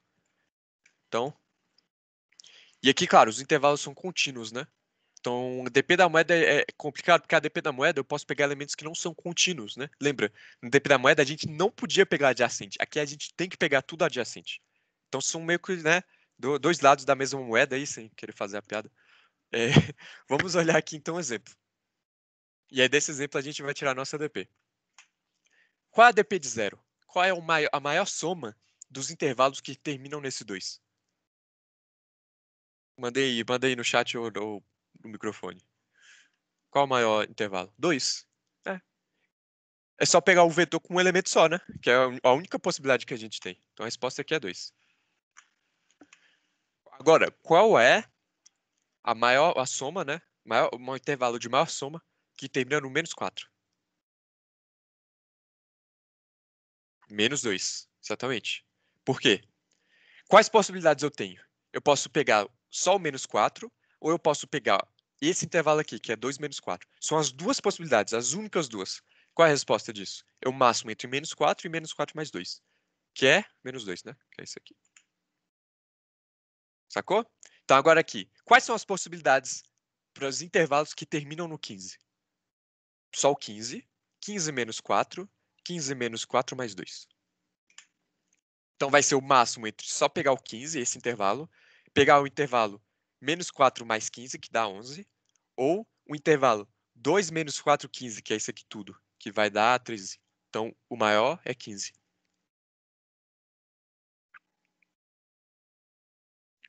Então, lembrando que aqui tem que ser contínuo, né? Então, ou pego só o 15, ou pego esses dois, ou pego os três. Olhando para cá, vocês conseguem enxergar alguma coisa em comum com o que a gente já viu? Opa, peraí, ó. O máximo entre menos 4 e menos 4 mais 2. Aqui a gente tem o máximo. Aqui tem um menos 4 desse lado e aqui tem um menos 4 mais 2 desse lado. Opa, calma aí, tem uma coisa boa aqui. Tem uma propriedade do máximo que é bem interessante. Putz, deu spoiler, né? Era pra eu botar só uma linha aqui. Gente, não lê a última linha. Se eu pegar o máximo entre A mais B e A mais C, o máximo ele sai. O A, né? Esse elemento A sai do máximo. Porque ele tá dos dois lados, né? Ele tá somando os dois. Ele tá somando nas duas possibilidades. Então, eu posso só pegar quem é o máximo entre o B e o C e somar o A depois, né? Porque se o A mais B é maior que o A mais C, significa que o B tem que ser maior que o C. Né? Então, eu tiro o A.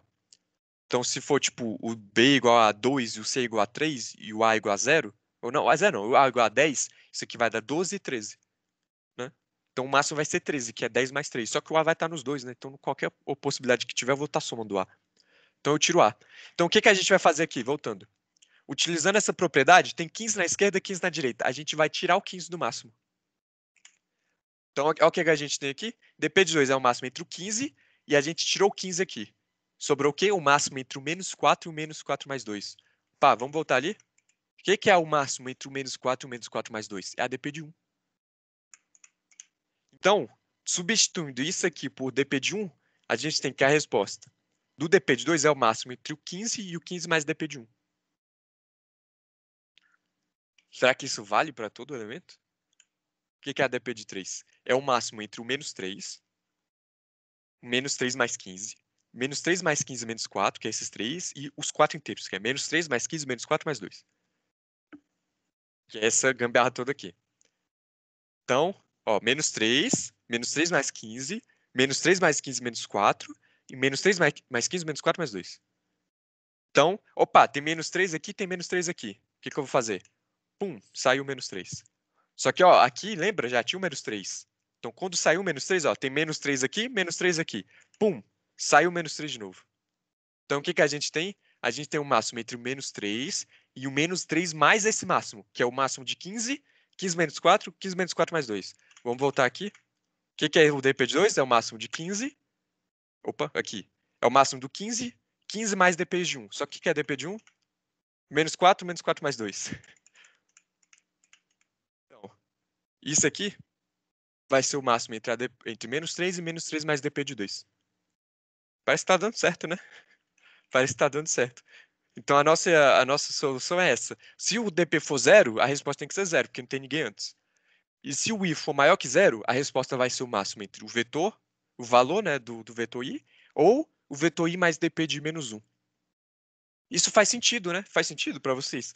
Eu quero saber o maior vetor que termina no menos 3. Então eu posso pegar só ele, ou eu posso adjuntar o menos 3 no intervalo que acaba antes. A questão é, eu posso juntar, né? Dar um merge, não sei qual é o melhor termo, do menos 3 com o intervalo que termina no menos 4? Não, porque tem que ser contínuo. Se eu juntar isso com o menos 4, o 15 vai ter que estar junto. Só que na ADP do 15, eu armazeno a maior soma que termina no 15. Então é como se eu pegasse a maior soma que termina no 15 e adicionasse o menos 3 no final, para fazer a maior soma que termina no menos 3. Só que isso pode não ser a maior soma. Por quê? Porque isso aqui pode ser negativo. Então, se isso for negativo, é melhor talvez só pegar o menos 3. Né? Por quê? Qual outra opção eu tenho além disso? Ou pegar sozinho ou juntar no intervalo. Só que esse é o maior. De novo, o que está no DP do 15 é o maior, o de maior soma, não tem maior que ele. Então eu pego sozinho ou eu pego no maior. Então são as duas possibilidades. E de fato, se você fizer isso algebricamente, você tem o mesmo resultado. Né? A intuição vai dizer isso aqui para você também. Então você pode tirar essa fórmula ou da intuição ou dessa mais algébrico, né? E achar essa fórmula. Então essa é a ADP de Kadani. Então, vamos codar aqui a ADP de Kadani rapidamente.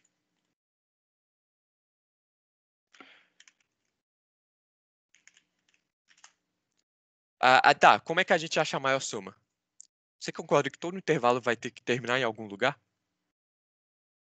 Então a gente vai testar todas as DPs e vai pegar o máximo entre elas, né?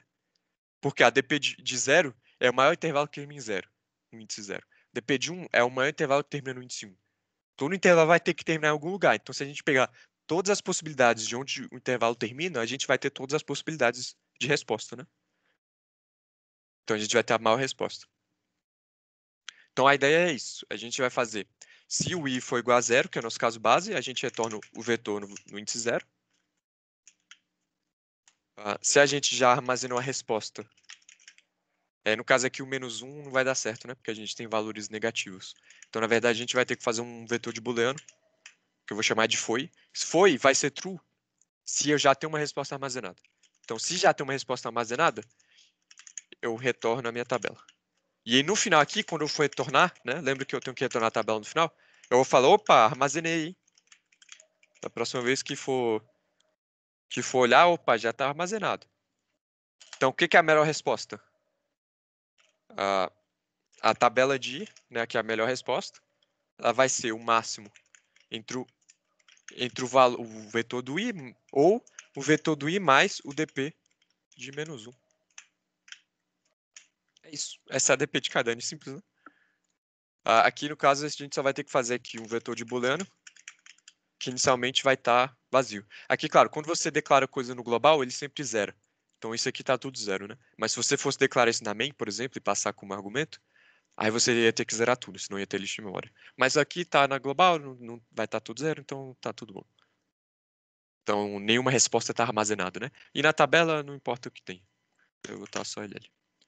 E aí, e aqui eu preciso do vetor. Então, aqui eu vou ler o vetor, né? Da sign, e eu vou ler os elementos do vetor igual eu estava fazendo antes. É isso. E aqui eu vou printar. Aí agora, como é que eu acho a resposta? Minha resposta é 0. Aí para cada final, né, de intervalo, eu vou pegar o maior entre eles. Opa. Pronto. E aí eu printo. Vamos ver se está compilando. Vamos pegar esse vetor aqui. Vai dar 15, né? Vai. 8, 12. Vai dar 15. Vamos botar esse aqui. Menos 4, 15. Não. Vai dar 15 não. Porque eu posso pegar o 15, pegar o menos 3 e pegar essa galera toda. Vai dar 27. Já feito essa conta certa. Vamos copiar esse vetor aqui. Ficou meio estranho. No... Tá. Sim. Aqui eu não botei o tipo, né? Vou colocar a macro.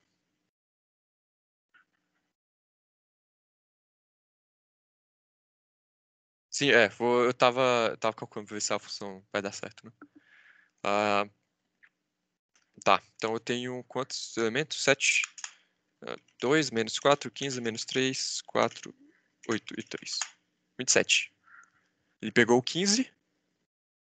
Aí pegou, e aqui também dá 15, só que ele pegou esse menos 3, né? Vale a pena, a curto prazo, pegar esse menos 3 para pegar isso aqui tudo. Ficou claro para vocês por que essa Kadani funciona? Alguma dúvida? Qual é a complexidade? Complexidade.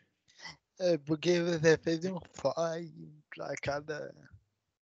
O for, ele é aqui fora, né? Isso. E aqui, se a gente considerar que todos os valores já vão estar armazenados na tabela, esse for vai rodar em ODN. Né? Se já tiver armazenado, né? Tudo na tabela. Isso aqui vai armazenar tudo na tabela em ODN. Por quê? Lembrando, cada estado só vai ser rodado uma vez. Quantos estados a gente tem? N estados, né? Que é ir de 0 até N-1. O que eu faço no estado quando eu chamo a ADP para um I? Eu vou fazer 2 ifs, vou calcular o máximo e vou retornar. Isso é O de 1. Então a complexidade disso é a quantidade de estados vezes o código que está aqui dentro, que a gente chama de transição, né? A transição é O de 1, tem N estados, então a complexidade é O de N. Sacou? Tipo, eu vou chamar para ADP de 0. O que a ADP de 0 vai fazer? Vai retornar. Quando eu chamar a ADP de 1, o que a ADP de 1 vai fazer? Vai calcular o máximo do VDI com o VDI mais a ADP do 0. Só que a ADP do 0 já foi feito aqui. Já foi calculado. Então ele só vai retornar. Então a ADP de 0, quando eu chamar 0, ele vai ver, opa, já está na tabela, retorna. Então isso aqui é o de 1. Quando eu chamar ADP de 2, ele vai chamar ADP de 1. Só que a ADP de 1 vai falar, opa, também já está na tabela, vai retornar. Então isso aqui, essa ADP, é quase como se a gente estivesse só fazendo isso aqui. Só que a gente só tá. A diferença é que a gente só tá tendo mais uma chamada da recursão que não é tão ruim assim, não. Tipo, é ruim se a sua ADP for muito grande, mas nesse caso aqui né, não vai ser muito ruim, não. Tá, substituir esse 2 por 500. Ele provavelmente vai dar a soma de tudo. 523. Então ele já tinha. Isso aqui tudo já era 27. Só que o que ele fez? Ele preferiu pegar esse menos 4 para também pegar o 500, né? Então vai ser 27 mais 500 menos esse 4. 523. Beleza? Tranquilo? Vamos para o segundo problema. Rapidão, peraí. Opa, Responde a pode falar. pergunta do Maxwell, por favor, porque agora eu fiquei Maxwell? curiosa Quem? também. Cadê? É verdade. Vi. Ah, tá. Perdão, eu não tinha visto. Se só trocar o máximo por mínimo, esse algoritmo acha a menor soma? Ah, sim. Eu diria que sim. Intervalo. Porque, bom,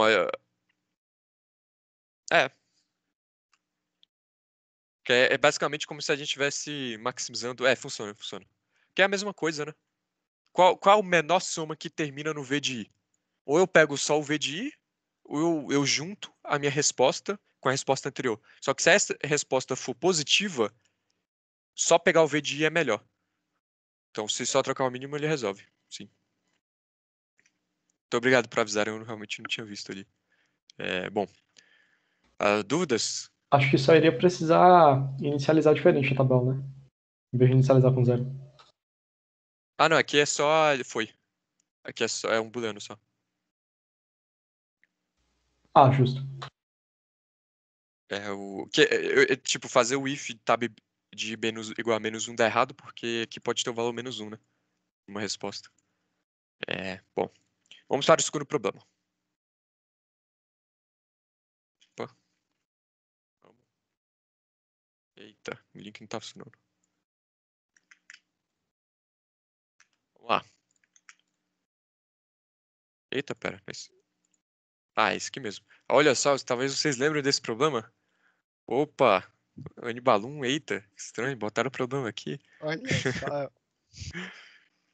Então, bom, vocês devem ter lido o problema. Para quem não leu, o problema é parecido. Então, a gente tem um vetor A de inteiros, de tamanho n, só que agora a gente tem um inteiro x. A gente não quer só a maior soma dentre todos os intervalos já. A gente quer a maior soma, sendo que exatamente um elemento do subarray vai ser multiplicado pelo x. Exemplos, vamos ver exemplos. Esse caso aqui, se a gente fosse só fazer cada ano normal, qual seria a resposta? Seria 5, que é 4 menos 2, dá 2, mais 3, 5. Só que aqui a gente tem um x igual a 2. A gente pode pegar um elemento desse subintervalo e multiplicar por 2. Qual elemento vocês querem multiplicar por 2? A gente pode multiplicar o 4, né? 8 menos 2, 6, mais 3, 9. Opa, bateu a resposta. Esse caso aqui, 1, 2, 3, 4. Nosso x é menos 2, olha que legal. O que acontece se a gente pegar tudo, sem multiplicar nada? Dá 7, aí mais 2, 9, mais 1, 10. O que acontece se a gente multiplicar o 4 pelo menos 2?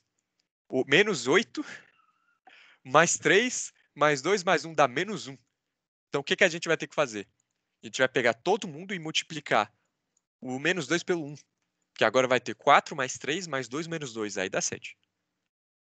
Para resolver isso com o Kadani vai ficar N2? Não necessariamente. Dá para fazer com N2, mas não necessariamente. Pois é. E esse problema, ele era ODN, né? Porque a Kadani ODN dele é um pouco mais complicada. E a ideia desse primeiro conto já era ser mais tranquilo, né? Então eu deixei fazer ODN2. Dá para fazer um guloso. Testar todo o intervalo e pegar todas as somas, né? A maior soma de todos os intervalos. Então eu acho que eu até mandei aqui. Isso aqui foi 23 de abril.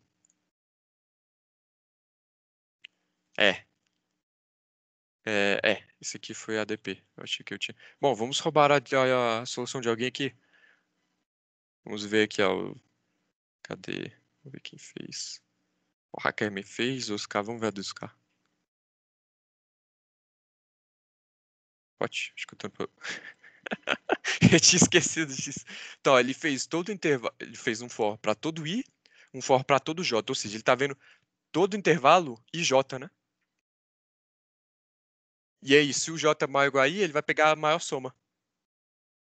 E aí, bom, ele vai no final.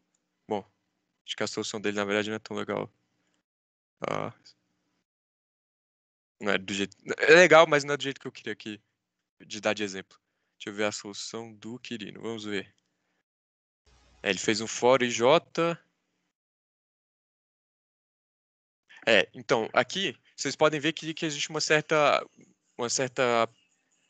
approach guloso, né? Porque se o valor x for positivo, que foi nesse caso, você vai pegar o maior valor do seu subintervalo e multiplicar pelo x, né? E testar todos os subintervalos. Se o seu valor for negativo, a gente quer o menor elemento, né?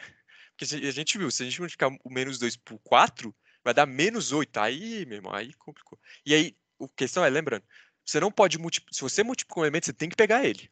Você não pode, tipo, multiplicar o menos 2 por 1 e pegar só esses 3. Não, você tem que pegar todo mundo e multiplicar o x, né? Por algum elemento que você pegou, do intervalo que você pegou. Enfim, qual a ideia? Tá, qual tipo de informação a gente tem? De novo, a gente vai fazer cadâneo. Então, isso aqui a gente já vai ter, né? Qual outro tipo de informação vocês sugerem para a gente ter? Porque lembrando, quantos elementos a gente vai multiplicar pelo x? Então, qual tipo de informação vocês acham que é importante aqui na DP?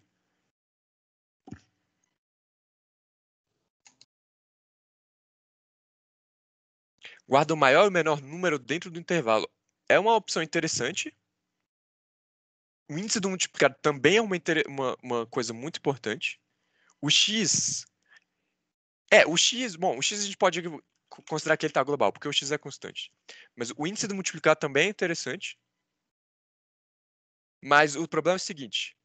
Aqui, o índice multiplicado, tá, vai funcionar porque aqui o n é pequeno. Mas vamos supor que o n é 10 à quinta, tá? Então, se o n for 10 à quinta, vai ter esse i que é 10 à quinta e o índice do multiplicado que vai ser 10 à quinta. Aí, história. Vamos pensar no caso de n já. E o menor e o maior... Então, o problema do menor e o valor... O menor e o maior é que esses números são grandes, né? Guardar um número de tamanho 10 a 9 vai precisar de quase 1 GB de memória. Ou algo por aí. Talvez mais, talvez menos. Não tenho certeza. Mas vai ser muita coisa. E aqui, bom, 256 MB. Grande, assim, 1 GB é só pro 10 a 9, ainda tem os negativos, né? Ó, o Enzo dá uma ideia legal. Um bool, se você já multiplicou ou não. É uma boa ideia, né? Como é que eu sei se né? Porque aqui eu tô vendo a possibilidade de pegar o V de I ou o V de I mais o intervalo que acaba no I-1. Como é que eu sei se eu tô multiplicando o X no V de I ou se eu já multipliquei o x nesse aqui, ou se eu não multipliquei o x aqui, né? Eu tenho que saber diferenciar essas coisas. Então é uma ótima sugestão.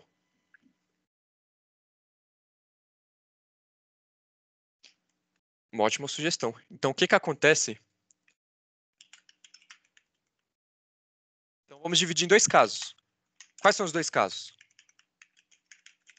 O primeiro caso é um intervalo que termina em i e o multi é zero, ou seja, eu não multipliquei nada, não quero multiplicar nada nesse intervalo que termina em i, ou é um intervalo que termina em i e eu multipliquei em algum elemento, eu não sei quem, em algum, qualquer um.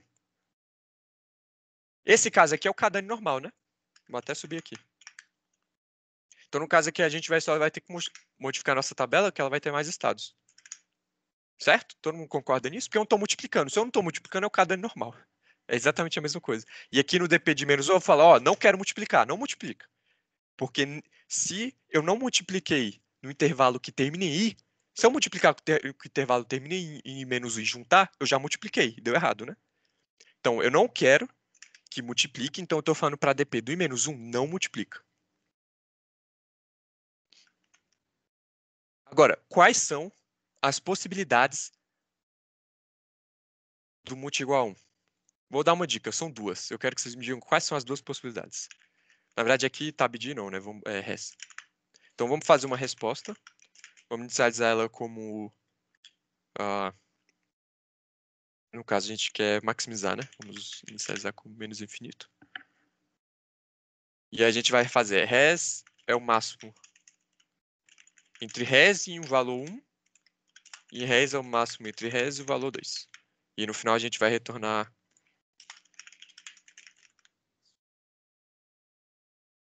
Tá. Então a gente vai ter dois valores aqui. Ou seja, a gente precisa achar quais são as possibilidades de intervalos que terminam em i em algum elemento foi multiplicado. Vamos lá, gente.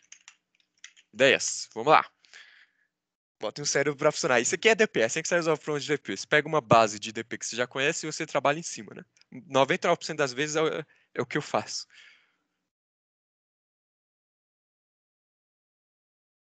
Pode repetir. Então, ó, aqui no multi -1, a gente está vendo qual a possibilidade. Quais possibilidades a gente tem? A gente tem a possibilidade de só pegar o intervalo que começa e termina no VI, né? Que é o intervalo unitário. A gente tem a possibilidade de pegar o intervalo que termina em I, né? Só ele, e juntar ele com o melhor intervalo que termina em I-1, e eu não tô multiplicando.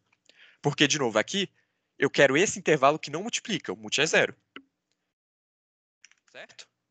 São essas as possibilidades de eu achar um intervalo de maior soma que termina em i. Ou é ele sozinho, o elemento sozinho, ou é o elemento mais a maior soma que termina antes dele, que é o que a gente fez antes. Agora, a gente quer achar... Aqui a gente estava achando a maior soma do intervalo que termina em i e não multiplica. Aqui a gente quer achar quais são as possibilidades para maior soma que termina em i e a gente multiplica algum elemento, qualquer um. Eu não sei qual é ainda. Como é que a gente divide as possibilidades? Quem que a gente multiplica o x? Pode falar. Não, eu só ia soltar uma ideia que eu pensei muito rápido, provavelmente estava errada. Fala, Um não, pode dos falar. valores vai ser DP de I menos 1 e 1 para o multi, e a outra eu não sei qual que é, mas eu creio que isso aí tá errado. Não, é uma possibilidade. Eu posso somar o V de I e pegar o intervalo anterior e eu estou multiplicando alguém lá. Tá certo, é uma das possibilidades. Por quê? O que eu estou fazendo? Eu estou pegando o intervalo. Vamos desenhar aqui que talvez fique mais claro. Então aqui é índice, tá? Aqui não é necessariamente valor, aqui são os índices. Então vamos supor que eu estou calculando a DP de I, DP de I de 4, né? Índice 4. Aqui, claro, aqui o índice está começando em 1, né? E eu multipliquei. Então, eu posso pegar esse intervalo aqui, multiplicar um cara desse por x e juntar o 4. Então, eu vou ter um intervalo 1, 2, 3, 4. E um cara desses três aqui está multiplicado pelo x. Porque é isso que a DP de 3, 1, ela vai retornar isso, né? Idealmente, ela tem que retornar a maior soma que termina no 3 e algum desses caras multiplicou. E eu estou juntando 4. Eu já multipliquei um cara daqui, né? Então tá certo. Só que tem outra possibilidade. Aqui quem eu multipliquei? O índice No 1, 2 ou outro 3. caso, eu vou multiplicar o 4. Exatamente. Eu multiplicar o próprio V de I. Próprio VDI. E aí quem eu vou somar aqui? O I menos 1. E eu vou botar aqui o quê? 1 ou 0? 0. Exatamente. Porque eu já multipliquei o V de I. Eu não posso multiplicar duas vezes. E isso resolve o problema. Não são essas todas as possibilidades? Ou eu multipliquei um cara antes, ou eu multiplico o cara agora. Vamos supor que eu quero fazer esse intervalo aqui, ó. 1, 2 vezes x, 3, 4. Como é que a gente monta essa DP, né? Qual a melhor possibilidade? Bom, o DP de 0, o DP de 0, 0 é 1. E o DP de 0, a gente tem que fazer isso, né? Se o i for 0, a gente vai ter que ver. Se o multi for 0, a gente retorna o v de i. Multi for 1, a gente retorna o x, ou v de, o v de 0 é a mesma coisa. Se o multi for 1, a gente tem que multiplicar, né? Porque esse é o único cara que eu posso multiplicar, porque ele só tem ele. Tá. Agora, o que é o DP de 1? Vamos achar essa resposta. Então, a gente pode calcular... Opa. Aqui se eu misturar índice vai ficar complicado, né? Tá. Aqui vamos... Deixa eu começar de 0, vai. Então, aqui eu tenho os índices 0, 1, 2 e 3. Aí, vamos supor que a melhor resposta seja esse vetor aqui, né? Aqui, de novo, são índices. Onde eu multipliquei esse aqui por x. Será que essa DP consegue achar essa resposta? Consegue. Então, DP de 0 é óbvio, né? Que é esse if aqui. DP de 0, 0 e o DP de 0, 1. O DP de 1, eu posso calcular o seguinte. O DP de 1, 1, que agora eu já multipliquei, né? Vai ser x vezes v de 1 mais o DP de 0, 0. Que agora que eu estou multiplicando, o que a gente fez. E agora, o DP de 2, 1, dessa resposta, que corresponde a isso aqui, que é multiplicar o x só pelo 1, vai ser o DP de 2, 1, ele vai ser o v de 2 mais dp de 1. E o dp de 3, 1 vai ser o v de 3 mais dp de 2, 1. Então, o que a gente está somando? Aqui tem o v de 0, ó, esse elemento aqui corresponde ao v de 0. Esse aqui é o x de v de 1. E esse aqui é o v de 2. Só que o v de 2 está somando esse aqui, ó. Ele está pegando esse pedaço. Então, aqui no lugar de dp de 1, você pode substituir isso. Então, eu vou ter v de 2 mais x v de 1 mais v de 0. Deu certo, né? Ele achou essa resposta. Se for multiplicar o primeiro ou o último, qualquer intervalo que eu multiplicar o x, essa dp vai achar fazendo isso. Bom, não sei se isso ajudou a ficar claro ou não, mas, bom, dúvidas? Fez sentido isso aqui? Dúvida não, apenas arrependimento de não ter pensado nisso no dia da maratona. Mas é uma ideia difícil. Fica O de N. Quantos estados a gente tem? N vezes 2. Porque para cada I, a gente vai ter ou 0 ou 1. Então, a gente vai ter 2N estados. E a transição, ó, a gente faz um if, a gente faz umas somas aqui, multiplicação, max, é O de 1, é constante. Então, é a quantidade de estados vezes transição. 2N vezes constante, né? Vai ser O de N. Vamos testar? Ver se eu não cometi nenhuma besteira. Opa! Tá. Aqui, bom, de novo, né? A gente já adicionou estados, então vamos adicionar estados nas tabelas também. Bom, na verdade, ao invés de terminar, já que o tempo já está quase acabando, eu vou só mostrar a submissão que eu fiz da DP. Eu ia comentar que você estava usando array inteiro ao invés de usar booleano. Aí, era só isso mesmo. Aonde?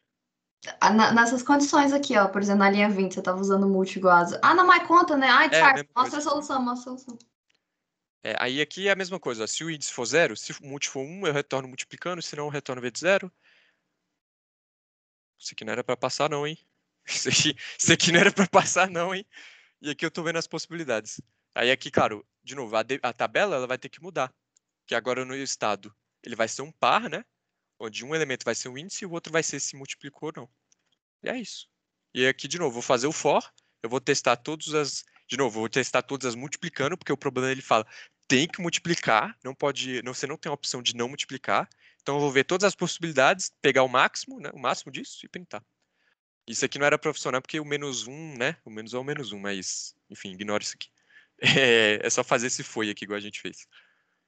Bom, agora eu vou fazer um speedrun aqui do resto, porque tem mais coisa para falar. E eu vou deixar o resto para a próxima aula. Esse problema aqui.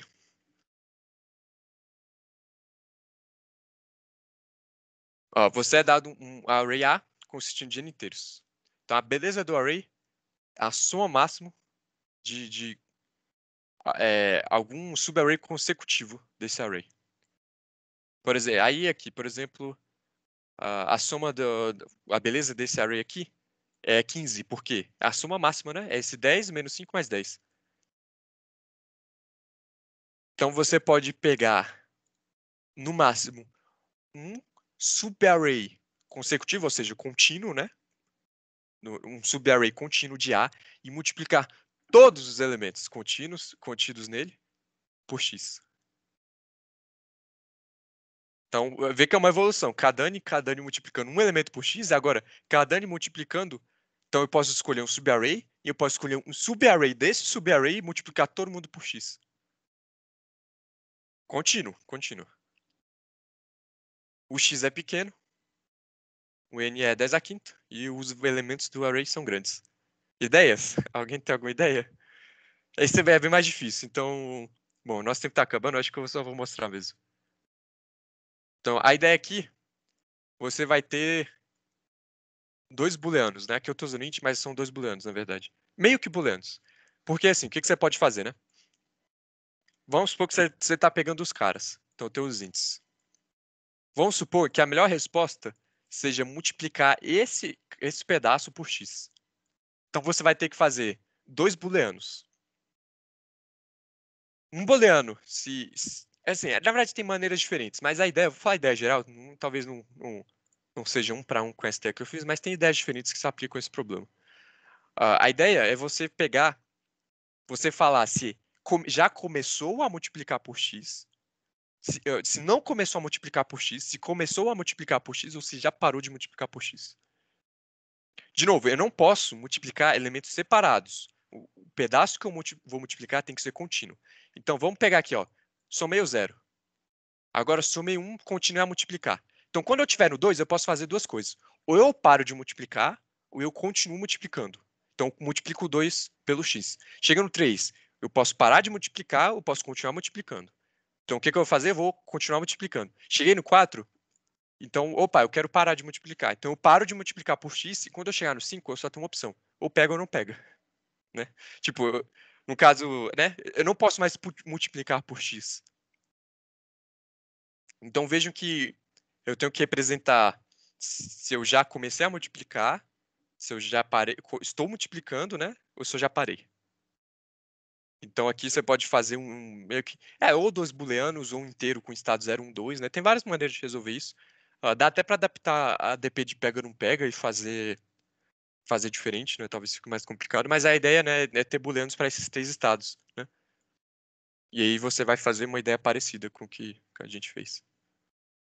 E bom, e aí tem esse outro problema aqui, que também não vai dar tempo de falar.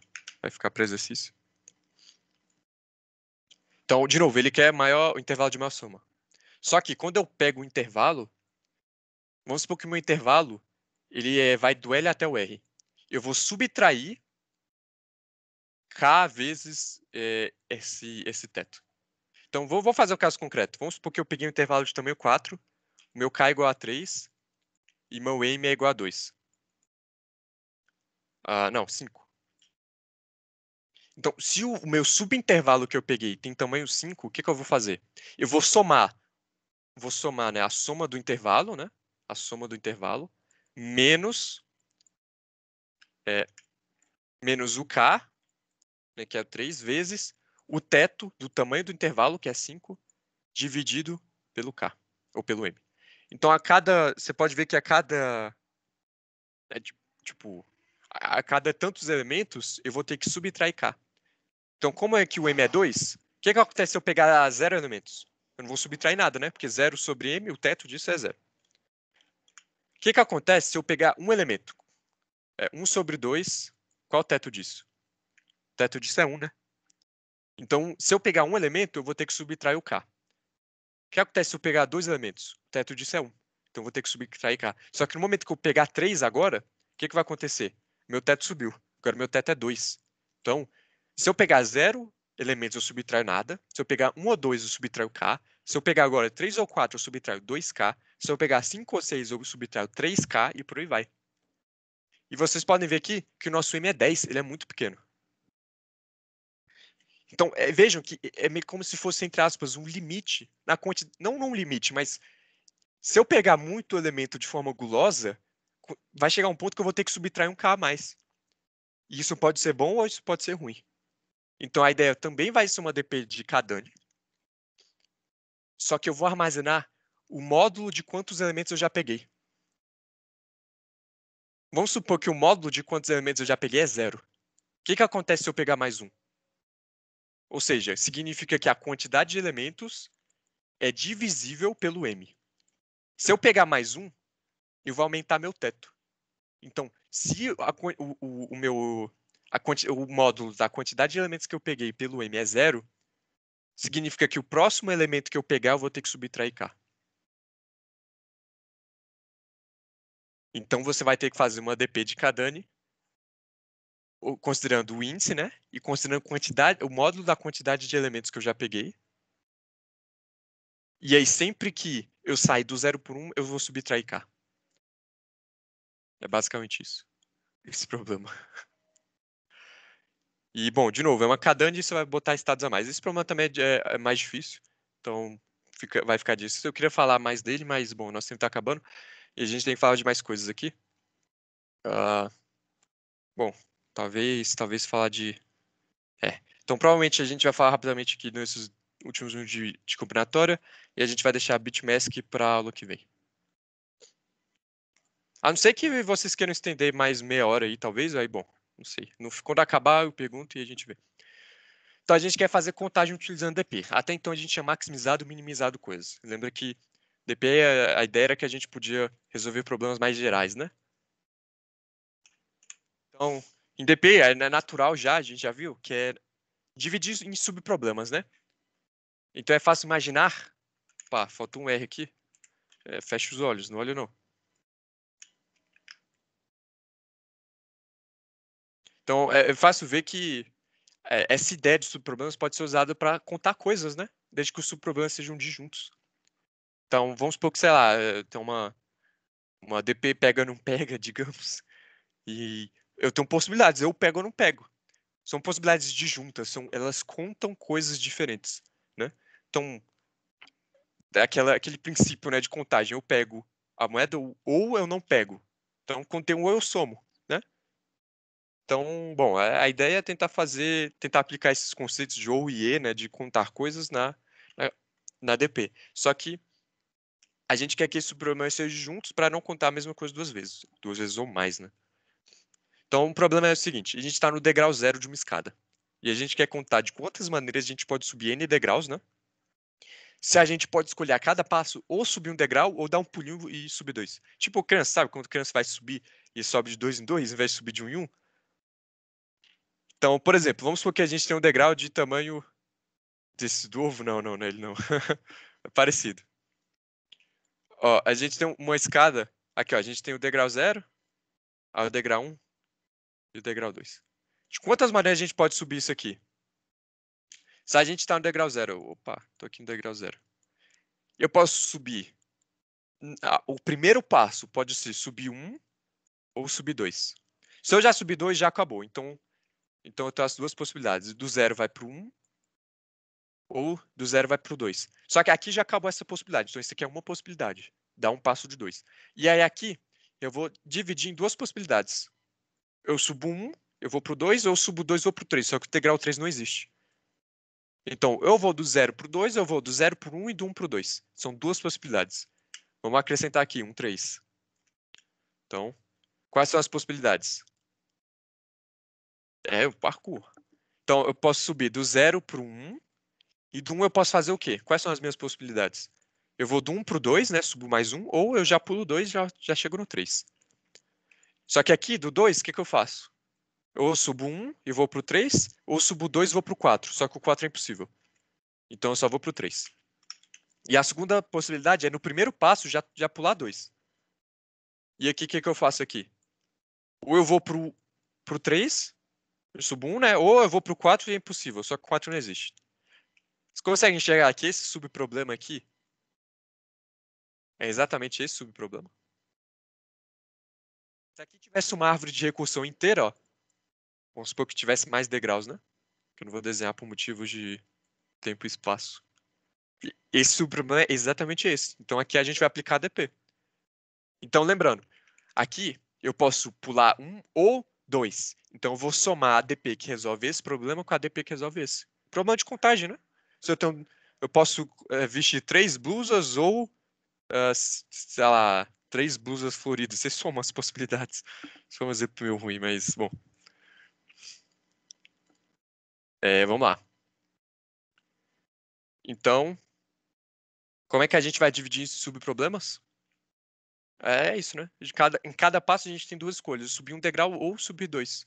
Então, resolver o problema estando no degrau K, eu vou subir um passo e resolver o subproblema estando no degrau K mais 1, ou do K, eu subo para o degrau K mais 2 e resolvo o subproblema do K mais 2. Então, eu posso subir do K para o N de quantas maneiras? Eu subo um ou dois e vejo de quantas maneiras cada um eu consigo resolver. E esse problema ele existe. Porque ele é um pouco mais difícil do que isso. Mas ele existe.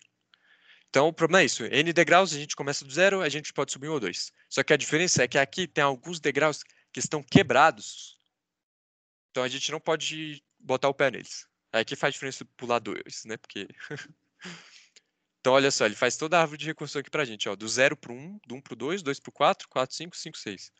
Aí aqui, tá vendo? Ó, ele, ao invés de ir de 4 pro 5, do 5 pro 6, ele já pula 2. E aí, todas são as possibilidades diferentes desse problema, né? Daqui, o degrau que está quebrado é o 3. Então, pode ver que não aparece o 3 em nenhum lugar aqui. Então, vamos contar aqui.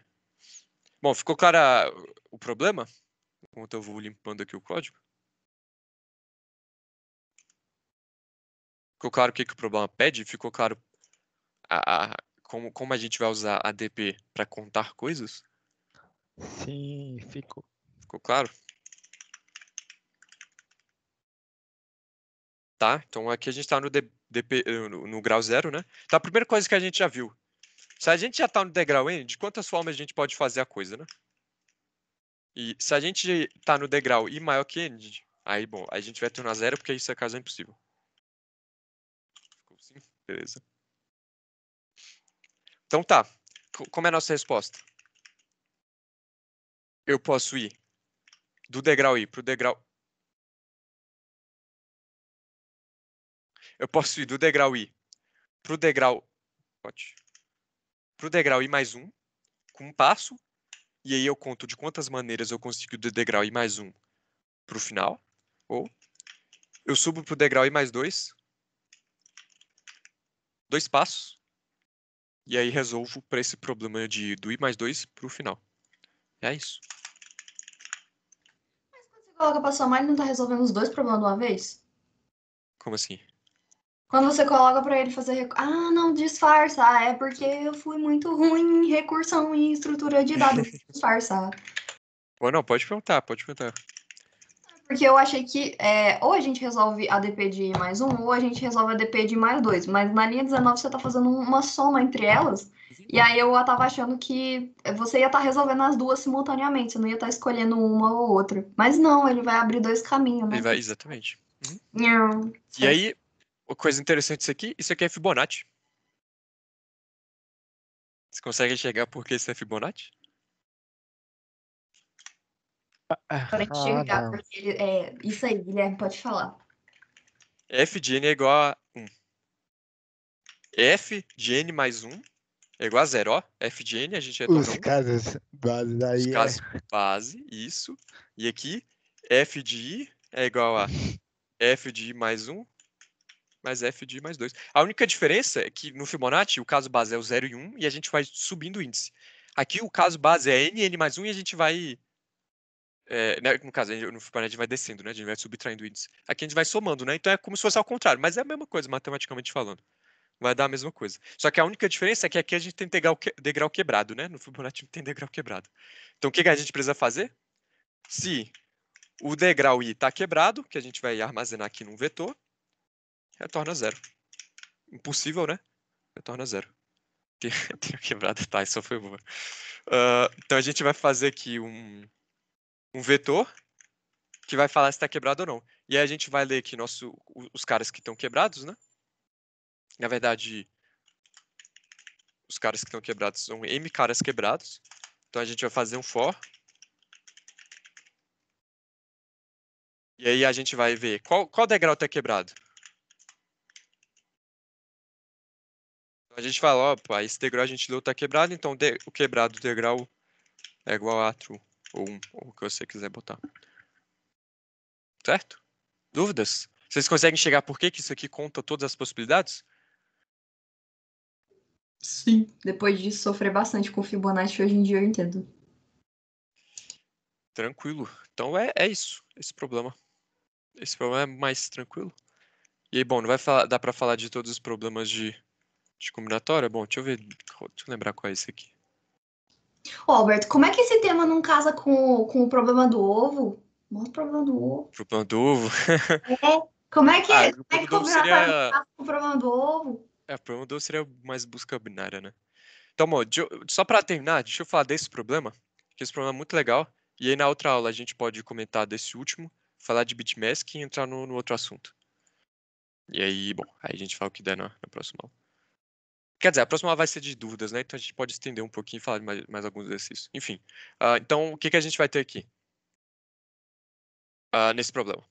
Então, rapidamente, tentar explicar em 2, 3 minutos e tentar acabar rapidinho. Então, a gente tem um exército. Então, a gente tem N1 footmen, que são os soldadinhos, e N2 cavaleiros. E então, a gente quer fazer um arranjo de todo mundo, né? A gente quer ordenar os caras. Aí, claro que os footmen, os soldados, eles são indistinguíveis entre eles, né?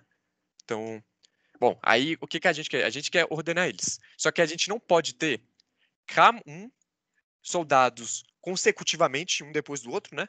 Não pode ter K1 seguidos. Ou você pode ter 1, 2, 3, até K-1. Se tiver K1 já deu errado, eu não quero isso, não quero contar isso. Ou não pode ter mais de K2.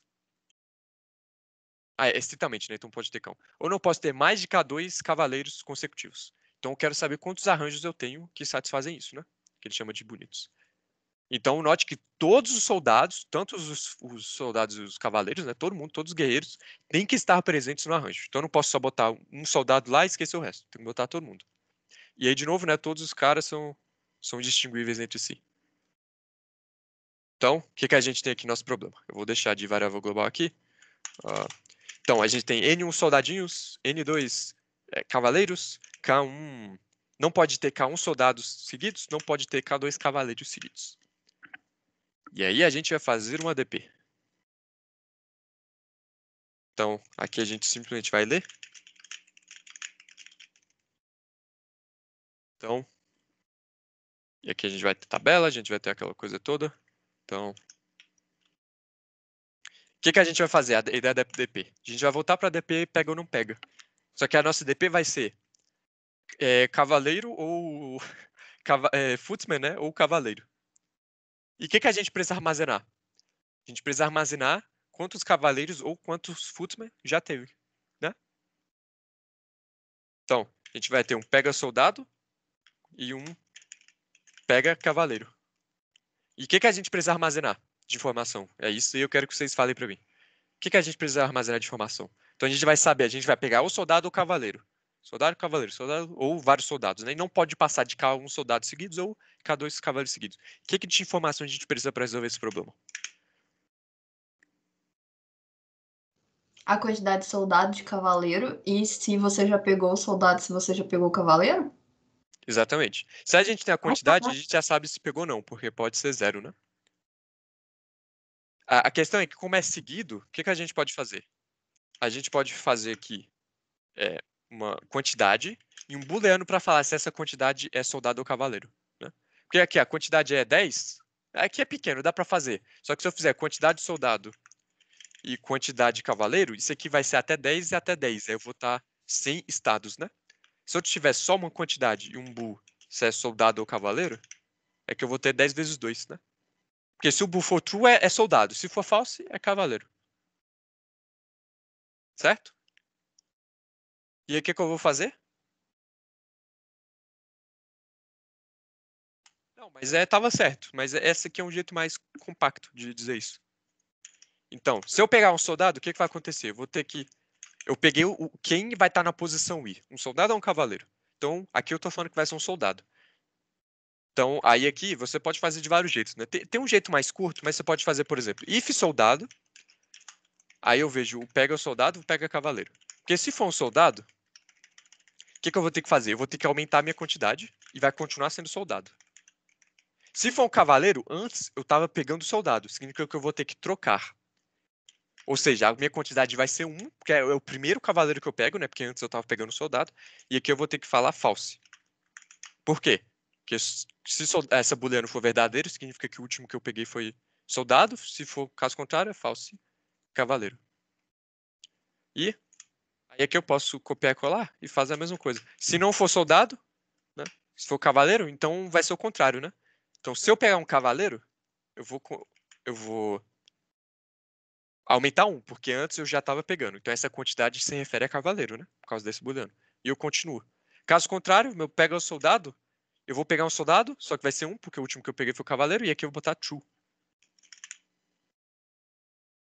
E qual vai ser a minha resposta? No caso, eu não quero maximizar e nem minimizar, eu quero contar. Então, eu vou pegar a possibilidade de pegar um cavaleiro na posição I ou pegar um soldado na posição I. E aqui eu tenho que calcular isso módulo, porque ele pede para calcular módulo. Para não estourar. E aí aqui eu vou calcular a mesma coisa.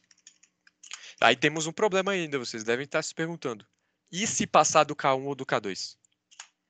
Então, if soldado end e a quantidade passou do K1, retorna o 0. Ou seja, eu não vou contar essa possibilidade. Esse ramo da recursão vai zerar. E se for cavaleiro, ou seja, not soldado, e a quantidade for maior que K2, eu também retorno 0.